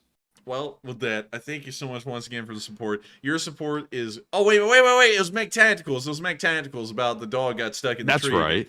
And also, I hope you have fun on the paintball tour. Every once in a while, I find myself watching the airsoft videos on YouTube. Not the ones of the fights, although those are the ones that get a lot of views. I usually watch the ones of people like using cool BB guns, like the authentic-looking M16, which is really cool. But with that... Thank you so much once again for the support, Mech Tactical. I hope we addressed that fairly well, and we are on to the next one. Next, we have a $10 super chat from Richard Philpott, who says, "Laughter is a potent weapon. You are doing good works. F them." And thank you so much for the support, Richard Philpott. And we will F them. Probably not in the way that jokes can be made of, but in other ways. And so with that, thank you so much once again for the support. I hope we addressed that comment fairly well, Mr. Richard Philpott. And with that, we are on to the next one. Thank you so much once again for the support. It helps our channel keep running. All right. And up next, we have a $10 super chat from Richard Daniel Jr., who says, "Possum is actually very cool. Please research them. They eat up to 2,000 ticks a year. The only a marsupial in the U.S. I want one for a pet. Cool as ... Cool as beans. And let's check out the Virginia possum, the common possum. So the one we were looking at earlier apparently was the common possum. The one that looks cuter is the Virginia possum. That one looks a little bit cuter, but also a little bit meaner too. Also, look at that little hand. Oh, give me coin. Let's see. That was a Scooby-Doo reference, by the way. If y'all didn't pick up on it when the mummy went, coin. If y'all remember that, you do. But let's see here. Let's see, there's a possum pretending it's dead. That thing ragdolled, man. Like, it just was walking and it just, like, rubbernecked on the ground. Also, here's another. These things look cute. I like the Virginia possums a lot more, and the rounded ears they got and everything. I think that's a cute possum. Well, let's... Oh, wait a minute. That one is not cute. Scream! Yeah, let's go and look at another possum. Not the common possum. Oh, look at those! They're Australian possums. Man, I definitely don't like those. Those things look evil. Evil? I thought they looked cute. No, I don't like those. Man, they look like cute little rats. I like them. Let's go to the common. Oh, that one's cool. I don't know. Let's see if we got another picture of them. Okay, now it doesn't look cool. Okay, no, I don't like these at all. These look messed up. That thing looks like it's tweaking on a whippet, so I don't know if I like it much anymore. Let's go to the last one from Australia, I'm supposing. The common bush-tail possum. No, man, these look like I don't even know how to describe it. They look demented or something. Oh, come on, man. Yeah, I mean, I like it. You know, I mean, I'm not going to be that critical about what's this one though. Let's see, it's got some kind of disease on it. Yeah, it does. It has exudative dermatitis, a condition that often results from stress associated with overcrowding, particularly in young males attempting to assert territory. Interesting. Australia is a very interesting place, filled with interesting animals, and I like some of them, like the common ringtail possum, and also the koala, which is pretty funny. Anyways, with that, we are on to the next one. All right, so up next, we have a $25 super chat from Mech Tactical once again, who says, you should watch mine. Let's see. You should watch mine. I should! I'll check out your channel after the stream. And so with that, thank you so much for the support, Mech Tactical. I will make sure to check out your paintball YouTube channel. And hopefully you'll enjoy our gun reviews in the future. And so with that, we are on to the next one. And thank you so much once again for letting us know about that, Mech Tactical. I'll make sure to check them out. And with that, we are on to the next one. And up next, we have a $5 super chat from Mr. Diggs, who says, I saw an info show that said in the 60s, Russia dropped Top Gun pilot talent benchmarks to get grads in the cockpit. How true is that? Is there some truth? Sadly, I don't know enough about the Russian Air Force to say if that's true or not. Unfortunately, I have a little bit of gray area in historical information there. So, unfortunately, I'm going to have to declare ignorance on that one. But excuse me, I almost burped right there. I thank you so much once again for the support, Mr. Diggs, and I hope that addresses the comment fairly well. And with that, we are on to the next one. But before we do, Matthew, can you believe that I've actually made it through this stream? And that was the first time I've yawned, and I haven't had a bit of coffee tonight. That's crazy. And I had a coffee, and I'm not feeling like I drank any. Yeah, I mean, that's crazy. I feel great. I feel like I drank a coffee tonight. And so with that, we are on to the next one. All right, and up next, we have a $4 super chat from Level 70, who says, do you think the new Ukrainian wall along the Belarusian border will stop another Russian incursion from the north? I think it's the best wall. It's the biggest and greatest wall. I think it's going to hold back all of the undesirable people who could be crossing from Belarus. They're not sending their best. They're sending their criminals. They're sending their soldiers, which are also criminals. They're sending their poor people who had to conscript in the military, not rich enough. They're not good enough like me. No one can be like me. I'm the best. I think that wall will do the best thing ever to stop the terrible people of Belarus from crossing into Ukraine.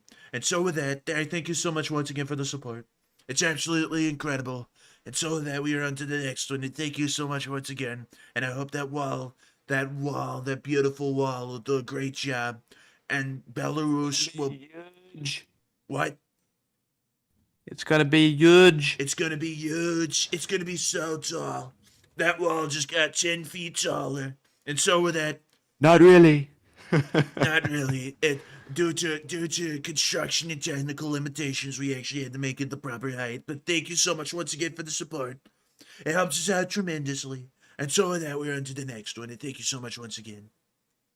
All right, and moving on to our next one, we have a $5 super chat from Mon Turn, who says, look at the quokkas. They seem cute, right? But yeah, they sacrificed their young to save themselves. Ha!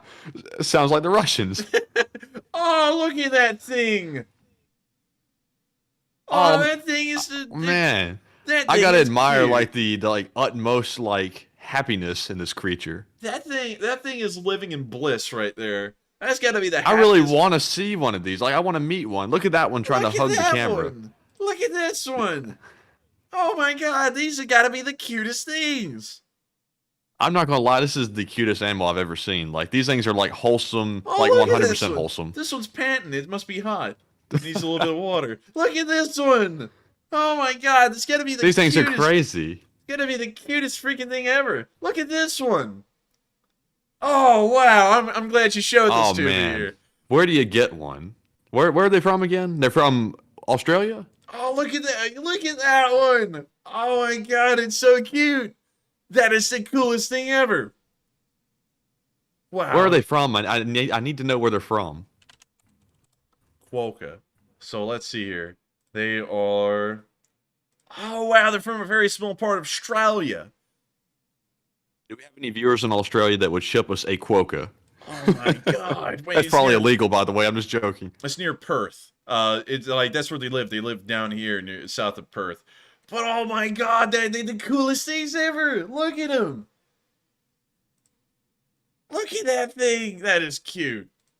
That is. And they're very happy to be in the camera too. Yeah, look at that thing. Oh my Lord. This is incredible. This is the best animal Look ever. at the one trying to hug the camera right there. Look at that one. Look at that. That's just Such magnificent creatures. beautiful little animal. He's got such a happy look on his face all the time. Really something they need to make cartoons about. Let's see. She will take the baby out of her pouch, throw it at the predator, and run away. Now I have to forgive this animal because it's so innocent and happy and stuff like that. It probably doesn't know how to defend itself. It's too helpless. Probably so. And look at that I was about one. to roast it, but oh man, that's too cute. It's too cute. It's just too cute. These things are, oh my Lord. I could look at these things for hours. They're just so sweet. This thing would be like a best friend for the corgis. I think they would love it. Oh my God! If you run over one of these things on the road, considering they're wild, you must feel terrible. You couldn't live with yourself. I feel like I could not actually live with myself knowing I ran one of these things over. They're just too freaking sweet. Oh my Lord! Look at that one. Each one is so cute looking. Now I wonder what predators go after this poor thing. Oh man. I don't even know. I don't know how anything could kill anyone this cute. Oh man. Let's see. Hang on. Quokka's pets. I see some people saying it'll tear your throat out. Quokka's Is it really pet. vicious, or is it just like, does it look cute?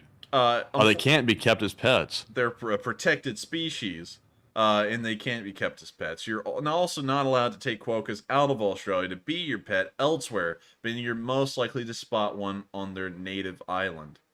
Oh man, dang it. I hate that.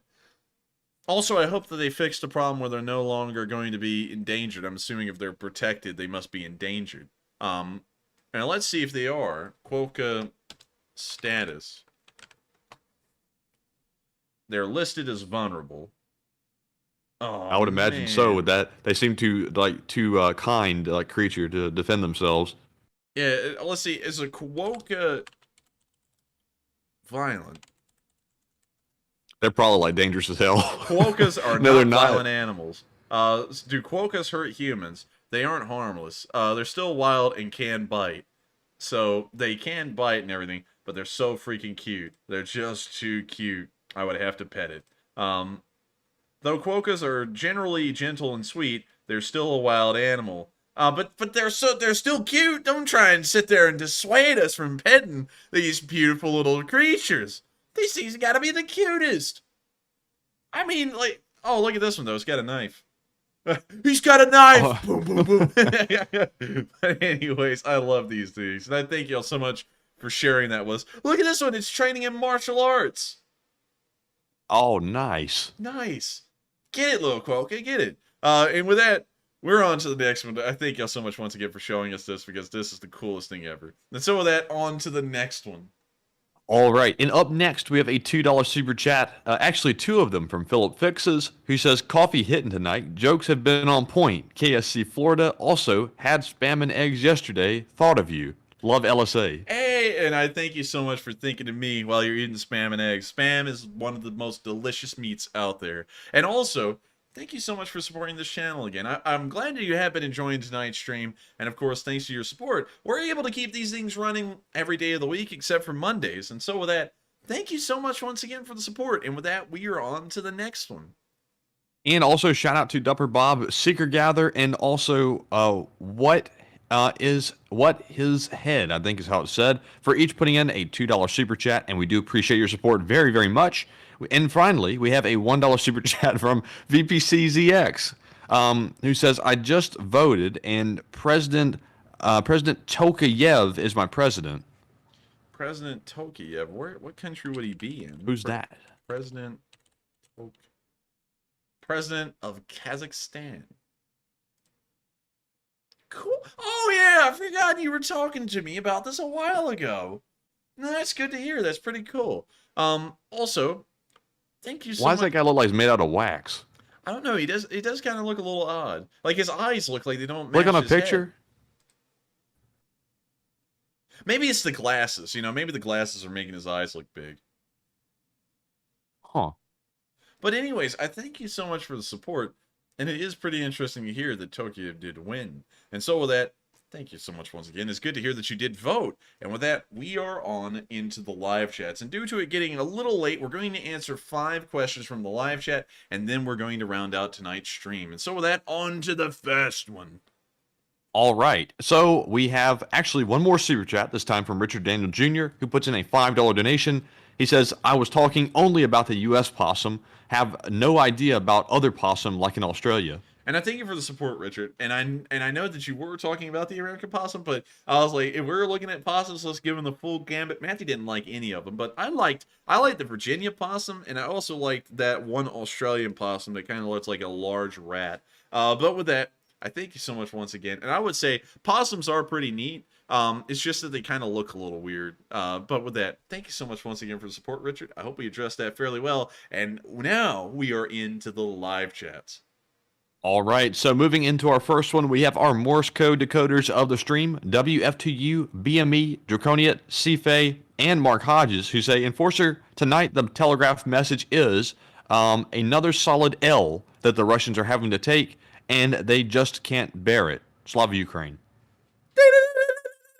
Y'all got it correct again on day 270 of the news of the war in Ukraine. And thank you so much once again for doing that on the 270th day. We've been doing this for a long time, and all of y'all have always stuck it through and deciphered every message. And I thank you all so much once again, and I don't think they can bear it much longer. They're going to be like that guy on Jaws up there at the bridge of the ship. Captain, I can't take this much longer. And so that we are on to the next one. And thank you to all of y'all so much for deciphering it again.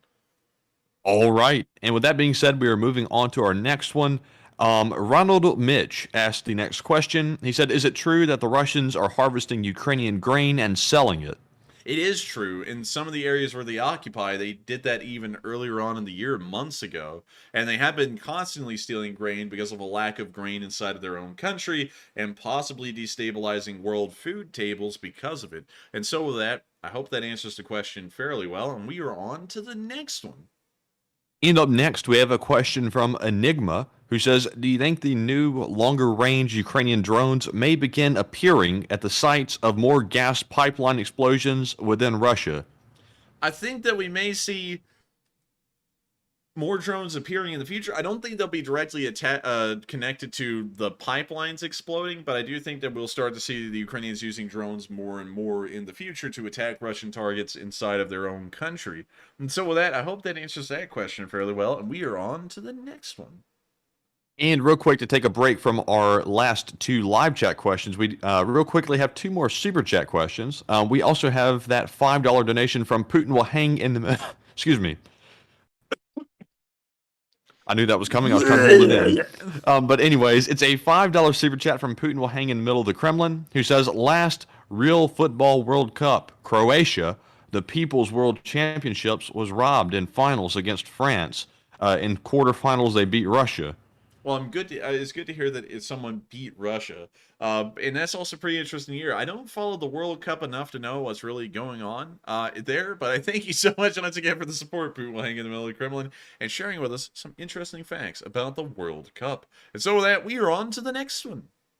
Also, big shout out to Analytics Group for putting in a 10 euro super chat. Thank you very much for the support, and also thank you for being a longtime viewer as well. We also have another $5 super chat from Putin will hang in the middle of the Kremlin, who says, after beating Russia, they were declaring glory to Ukraine. They got in trouble with the officials. Why in the world did they get in trouble with the officials? I mean, like, what? I don't understand officials sometimes. You know, it's goofy that anyway, we're not going down that because that could kind of get political. But with that, I thank you so much for the support. Putin will hang in the middle of the Kremlin, and that is once again pretty cool to hear. And it's good to hear that France ended up beating the Russians. And so with that, thank you so much for the support, and also an interesting little fact. And I saw someone say, but while we're moving on to the next one, I believe this will be our next question. Peter G said, if you look up the sugar gliders, you'll be here all night. And I've got to find out about these sugar gliders. So let's take a look at them. Oh, they look weird, but they look cute. I gotta say, not on par with the other one. This one creeps me out just a little bit. Not on par with the Quokka, but that is cool and really cute to see that they do glide through the air like that with a little wingsuit. Matthew's not seeing it, apparently. He's like, I'm undecided. I don't know about these. Let's see. It looks like a mix between a squirrel, a lemur, a rat, and also... I don't even know what else. This one right here, man, it's looking like it's sitting still with a slow pan on it, and eventually it says, I see everything. It's like...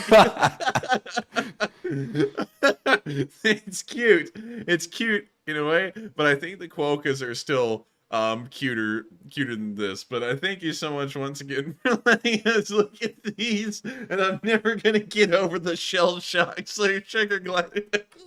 It's a rat. Oh my god! This one's sitting there. And it's sitting there and saying, "Have you ever seen dead men? Have you ever seen? Have you ever seen anyone? Impressions are on point. Have you ever seen anyone die in your arms? You know, it's like that. It's like you haven't seen the horrors of life." As its eyes are bulging out of its head. But anyways, we're on to the next one. All right. And also, real quick, Analytics Group said that they were not able to attach their question. Let's see. My question is not that. Okay, I got to pull it together. So, Analytics says, my question is not attached to my 10 euro. Can I send it separate? And yes, please tag me in the live chat, and I will go ahead and read that one off since it didn't attach it. Sometimes YouTube has a glitch with that. But let's see here. Richard Daniel Jr. puts in another super chat, this time a $10 donation. He says, the Trash Pandas are here in support of you and the LSA. Hey, and I thank you so much for the support, Richard. And thank you so much for the Trash Pandas supporting us. We have a little unit on Discord that's called the Trash Pandas. It's a small group made up of some of our people from Discord, and it is pretty cool to hear that y'all are behind us. And so thank you so much once again for the support, Richard, and letting us know that the Trash Pandas are here with us. And so with that, we are on to the next one. And thank you so much once again for the support. All right. So we also have a $10 super chat from Mech Tactical once again, who says, seeing as though we are talking about animals, imagine the riot and calamity that would come from a bunch of starving orcs chasing a porcupine. Consider it is probably foreign to them. I knew that was coming. Oh. I had a feeling. Oh man. Oh, I've seen one of these things. It was actually, I believe, this video right here. This leopard actually ended up killing itself because one of the quills from the porcupine stabbed through the leopard and right into its heart, which killed it, which was nuts. I actually didn't think that these things could indirectly kill something, but they can. I'm gonna be honest though, porcupines aren't really my favorite. Like they're neat, but they're like not anything where I'm like, oh, isn't that cute? They look like a beaver that's ended up having a very bad mutation. But Still, I mean, like, it is cool in its own right, you know, that it does protect itself with quills. Like, what other animal out there in the world does that? Also, look, of course, it's a pit bull attacking a porcupine, so that's interesting. Say pit bulls, like, I've never had one. Some people might love them, but pit bulls are like a huge liability. Like, I've seen a lot of vicious ones. I've never really seen any kind ones. I've never met a nice pit bull. Like all the pit bulls I've ever met in my life are incredibly mean. I don't know if that's because of how they were raised by their owners. I honestly, I can't say it's because of their owners, because a lot of the folks we knew were incredibly nice people. They were nice to the dog, but the dog was still mean. Also, speaking of porcupines and something similar, I saw a picture of it. These are cool. Hedgehogs. Oh yeah, I like hedgehogs. Yeah, hedgehogs are cool. There's a lot of these in Britain. They're wild over there. And so they just live out in like the bushes and crap, and they're really neat. I love these things. I like the ones with the white fur on the bottom. They look really cool.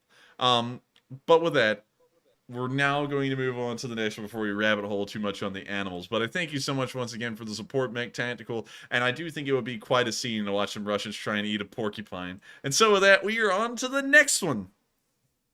So I saw somebody say that toy dogs are much more vicious. I got bitten ankles by 3 of them off a leash. I see that comment. I actually got attacked by a little, I don't know what it was. It was like one of those little rat dogs. I don't know what it was, but I was really young. I was like 10 years old. That stupid thing actually attacked me. And I've hated those stupid little rat dogs ever since. I can't love a rat dog. Corgis are an exception because they're like a big, fluffy, kind of like much cuter dog. I don't know what those rat dogs are called, but if somebody knows the breed, let me know. Precious dogs. I love these. I've never met a bad corgi. I've met a couple of them after we got our corgi. They started to pop up all over the world. There's nothing wrong with corgis. They're the most precious dog in the whole world. And they do that cute thing with their butt like this one. Yes, and very smart. Like, yeah. People don't give them enough credit for being so smart. They are way too smart to be a dog. They're almost like people. But anyways, with that, we are on to the next one. All right, and up next, we do have that question from Analytics Group, who puts in a $2 donation once again, and says, the javelin is called this way because of the ancient Roman javelin spear, a wooden spear with a 10-inch iron point. When close by you throw it, it drew the shield on body. Pretty interesting. I thought it would be it'd be similarly named. I believe that one of the Roman implements that they used was a pilum, which is similar to a javelin in a way. But it's a slight, I guess it's like a different category of javelin. Really cool because these things were actually designed that once they hit something, they would bend, and that means that the guy that you threw this thing at couldn't pull it out of a shield and throw it back at you because the head of the spear was bent. But still, really cool to hear, and that is pretty neat to know that it's not because it flies like a javelin, it's because it's kind of like a javelin in a way, how it punches through like a shield, which would be a tank. And so with that, we are on to the next one, and thank you so much once again. All right, and up next, we have a $5 super chat from Wendy, who says, any chance for an Enforcer Trash Panda t-shirt or military patch, the official LSA mascot?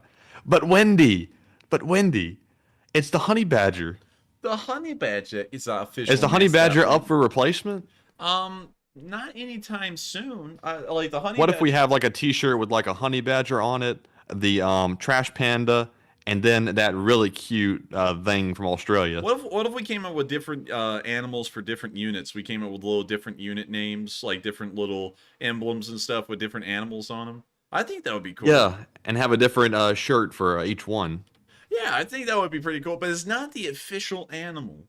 The official animal would always be the Honey Badger, but we can always have other animals that the Lee Spring Army gathers around, because what's wrong with that? They're all pretty cool. But with that, thank you so much once again for the support, Wendy. I hope that does address that fairly well. And real quick to get to another one, a $2 donation from Cara, where she said, a cute animal is the fainting goat. Love from North Carolina. I have seen the fainting goats. I would pull up a video, but I'm not sure if they would be copyrighted. But those things are pretty funny. They just literally fall over, like where they are. And so with that, thank you so much once again for the support, and we are on to the next one.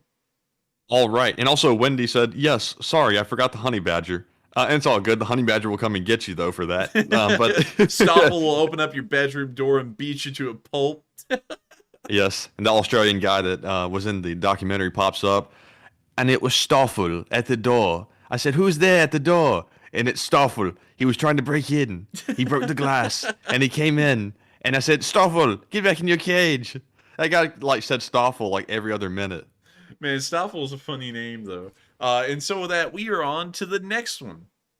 All right. And up next, we have a $2 super chat from Madison Music Teacher, who says Huntsville, Alabama's baseball team is Trash Pandas. Is it? Must be. Rocket City Trash Pandas? No way! But they have it in a trash can for real. Yeah, they have it in an actual trash can. It's in the trash. It's in a trash can. And look at that. They even got a mascot and everything. You know, everything in That's Huntsville. crazy. Everything in Huntsville is called Rocket City. It's really cool, actually.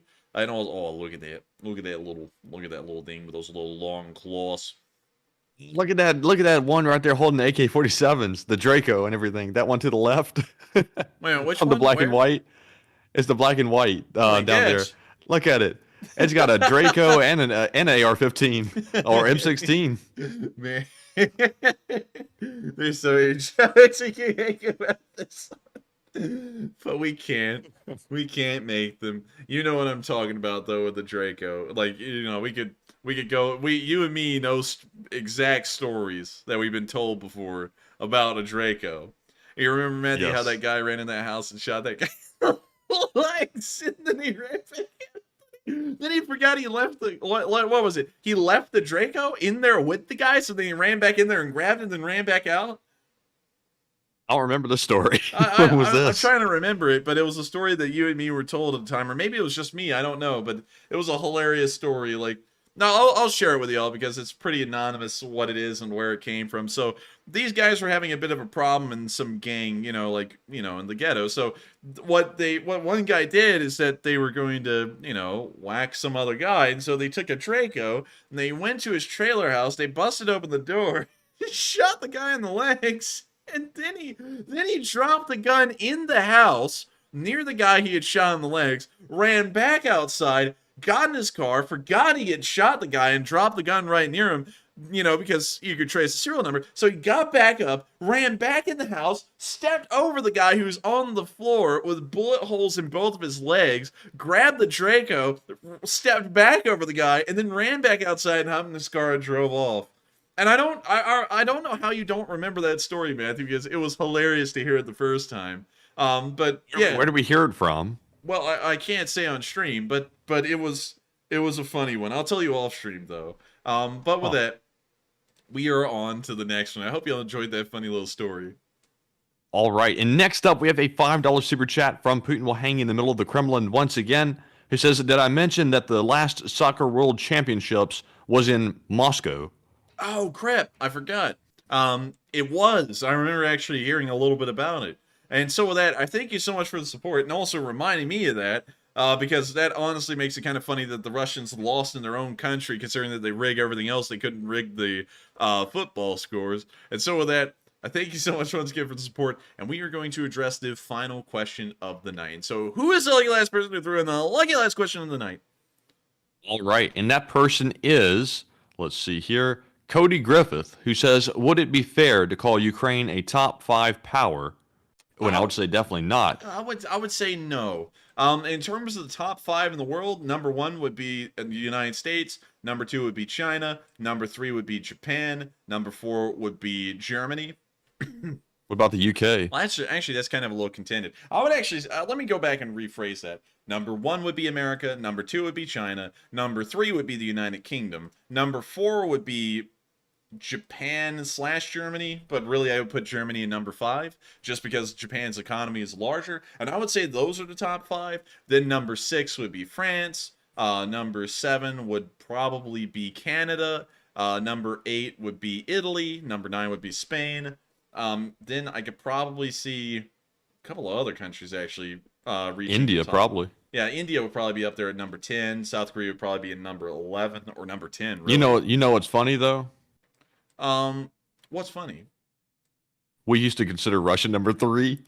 Yeah, they're not even up in the runnings anymore. It's like, they're bottom list on everything. They're like a joke. They are, and so for some reason your coughing is spread to me, Matthew. What the hell are you doing to me? It's that.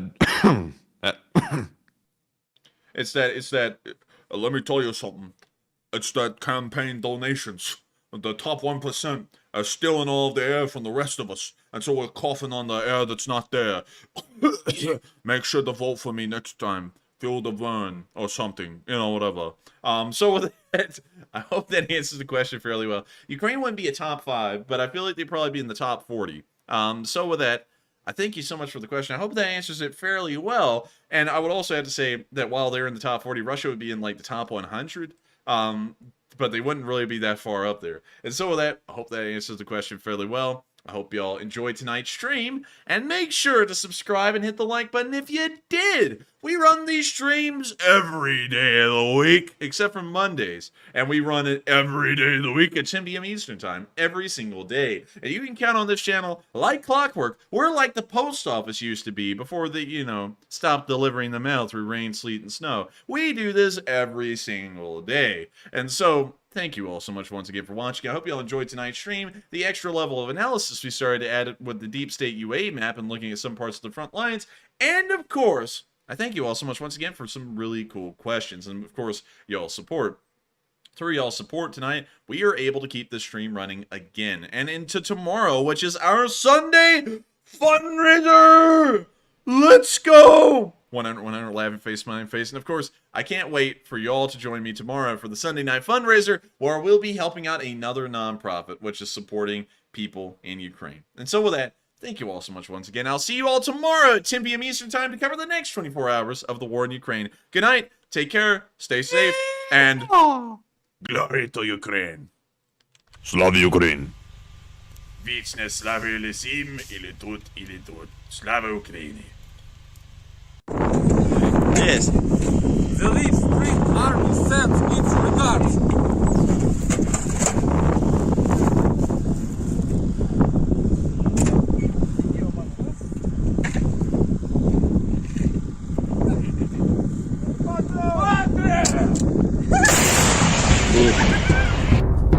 Ще не вмерла України ні слава, ні воля. Ще нам, браття українці, усміхнеться доля. Згинуть наші вороженьки, як роса на сонці. Запануємо ми, браття, у своїй сторонці. Душу й тіло ми положим за нашу свободу і покажем, що ми браття козацького роду. Душу й тіло ми положим за нашу свободу.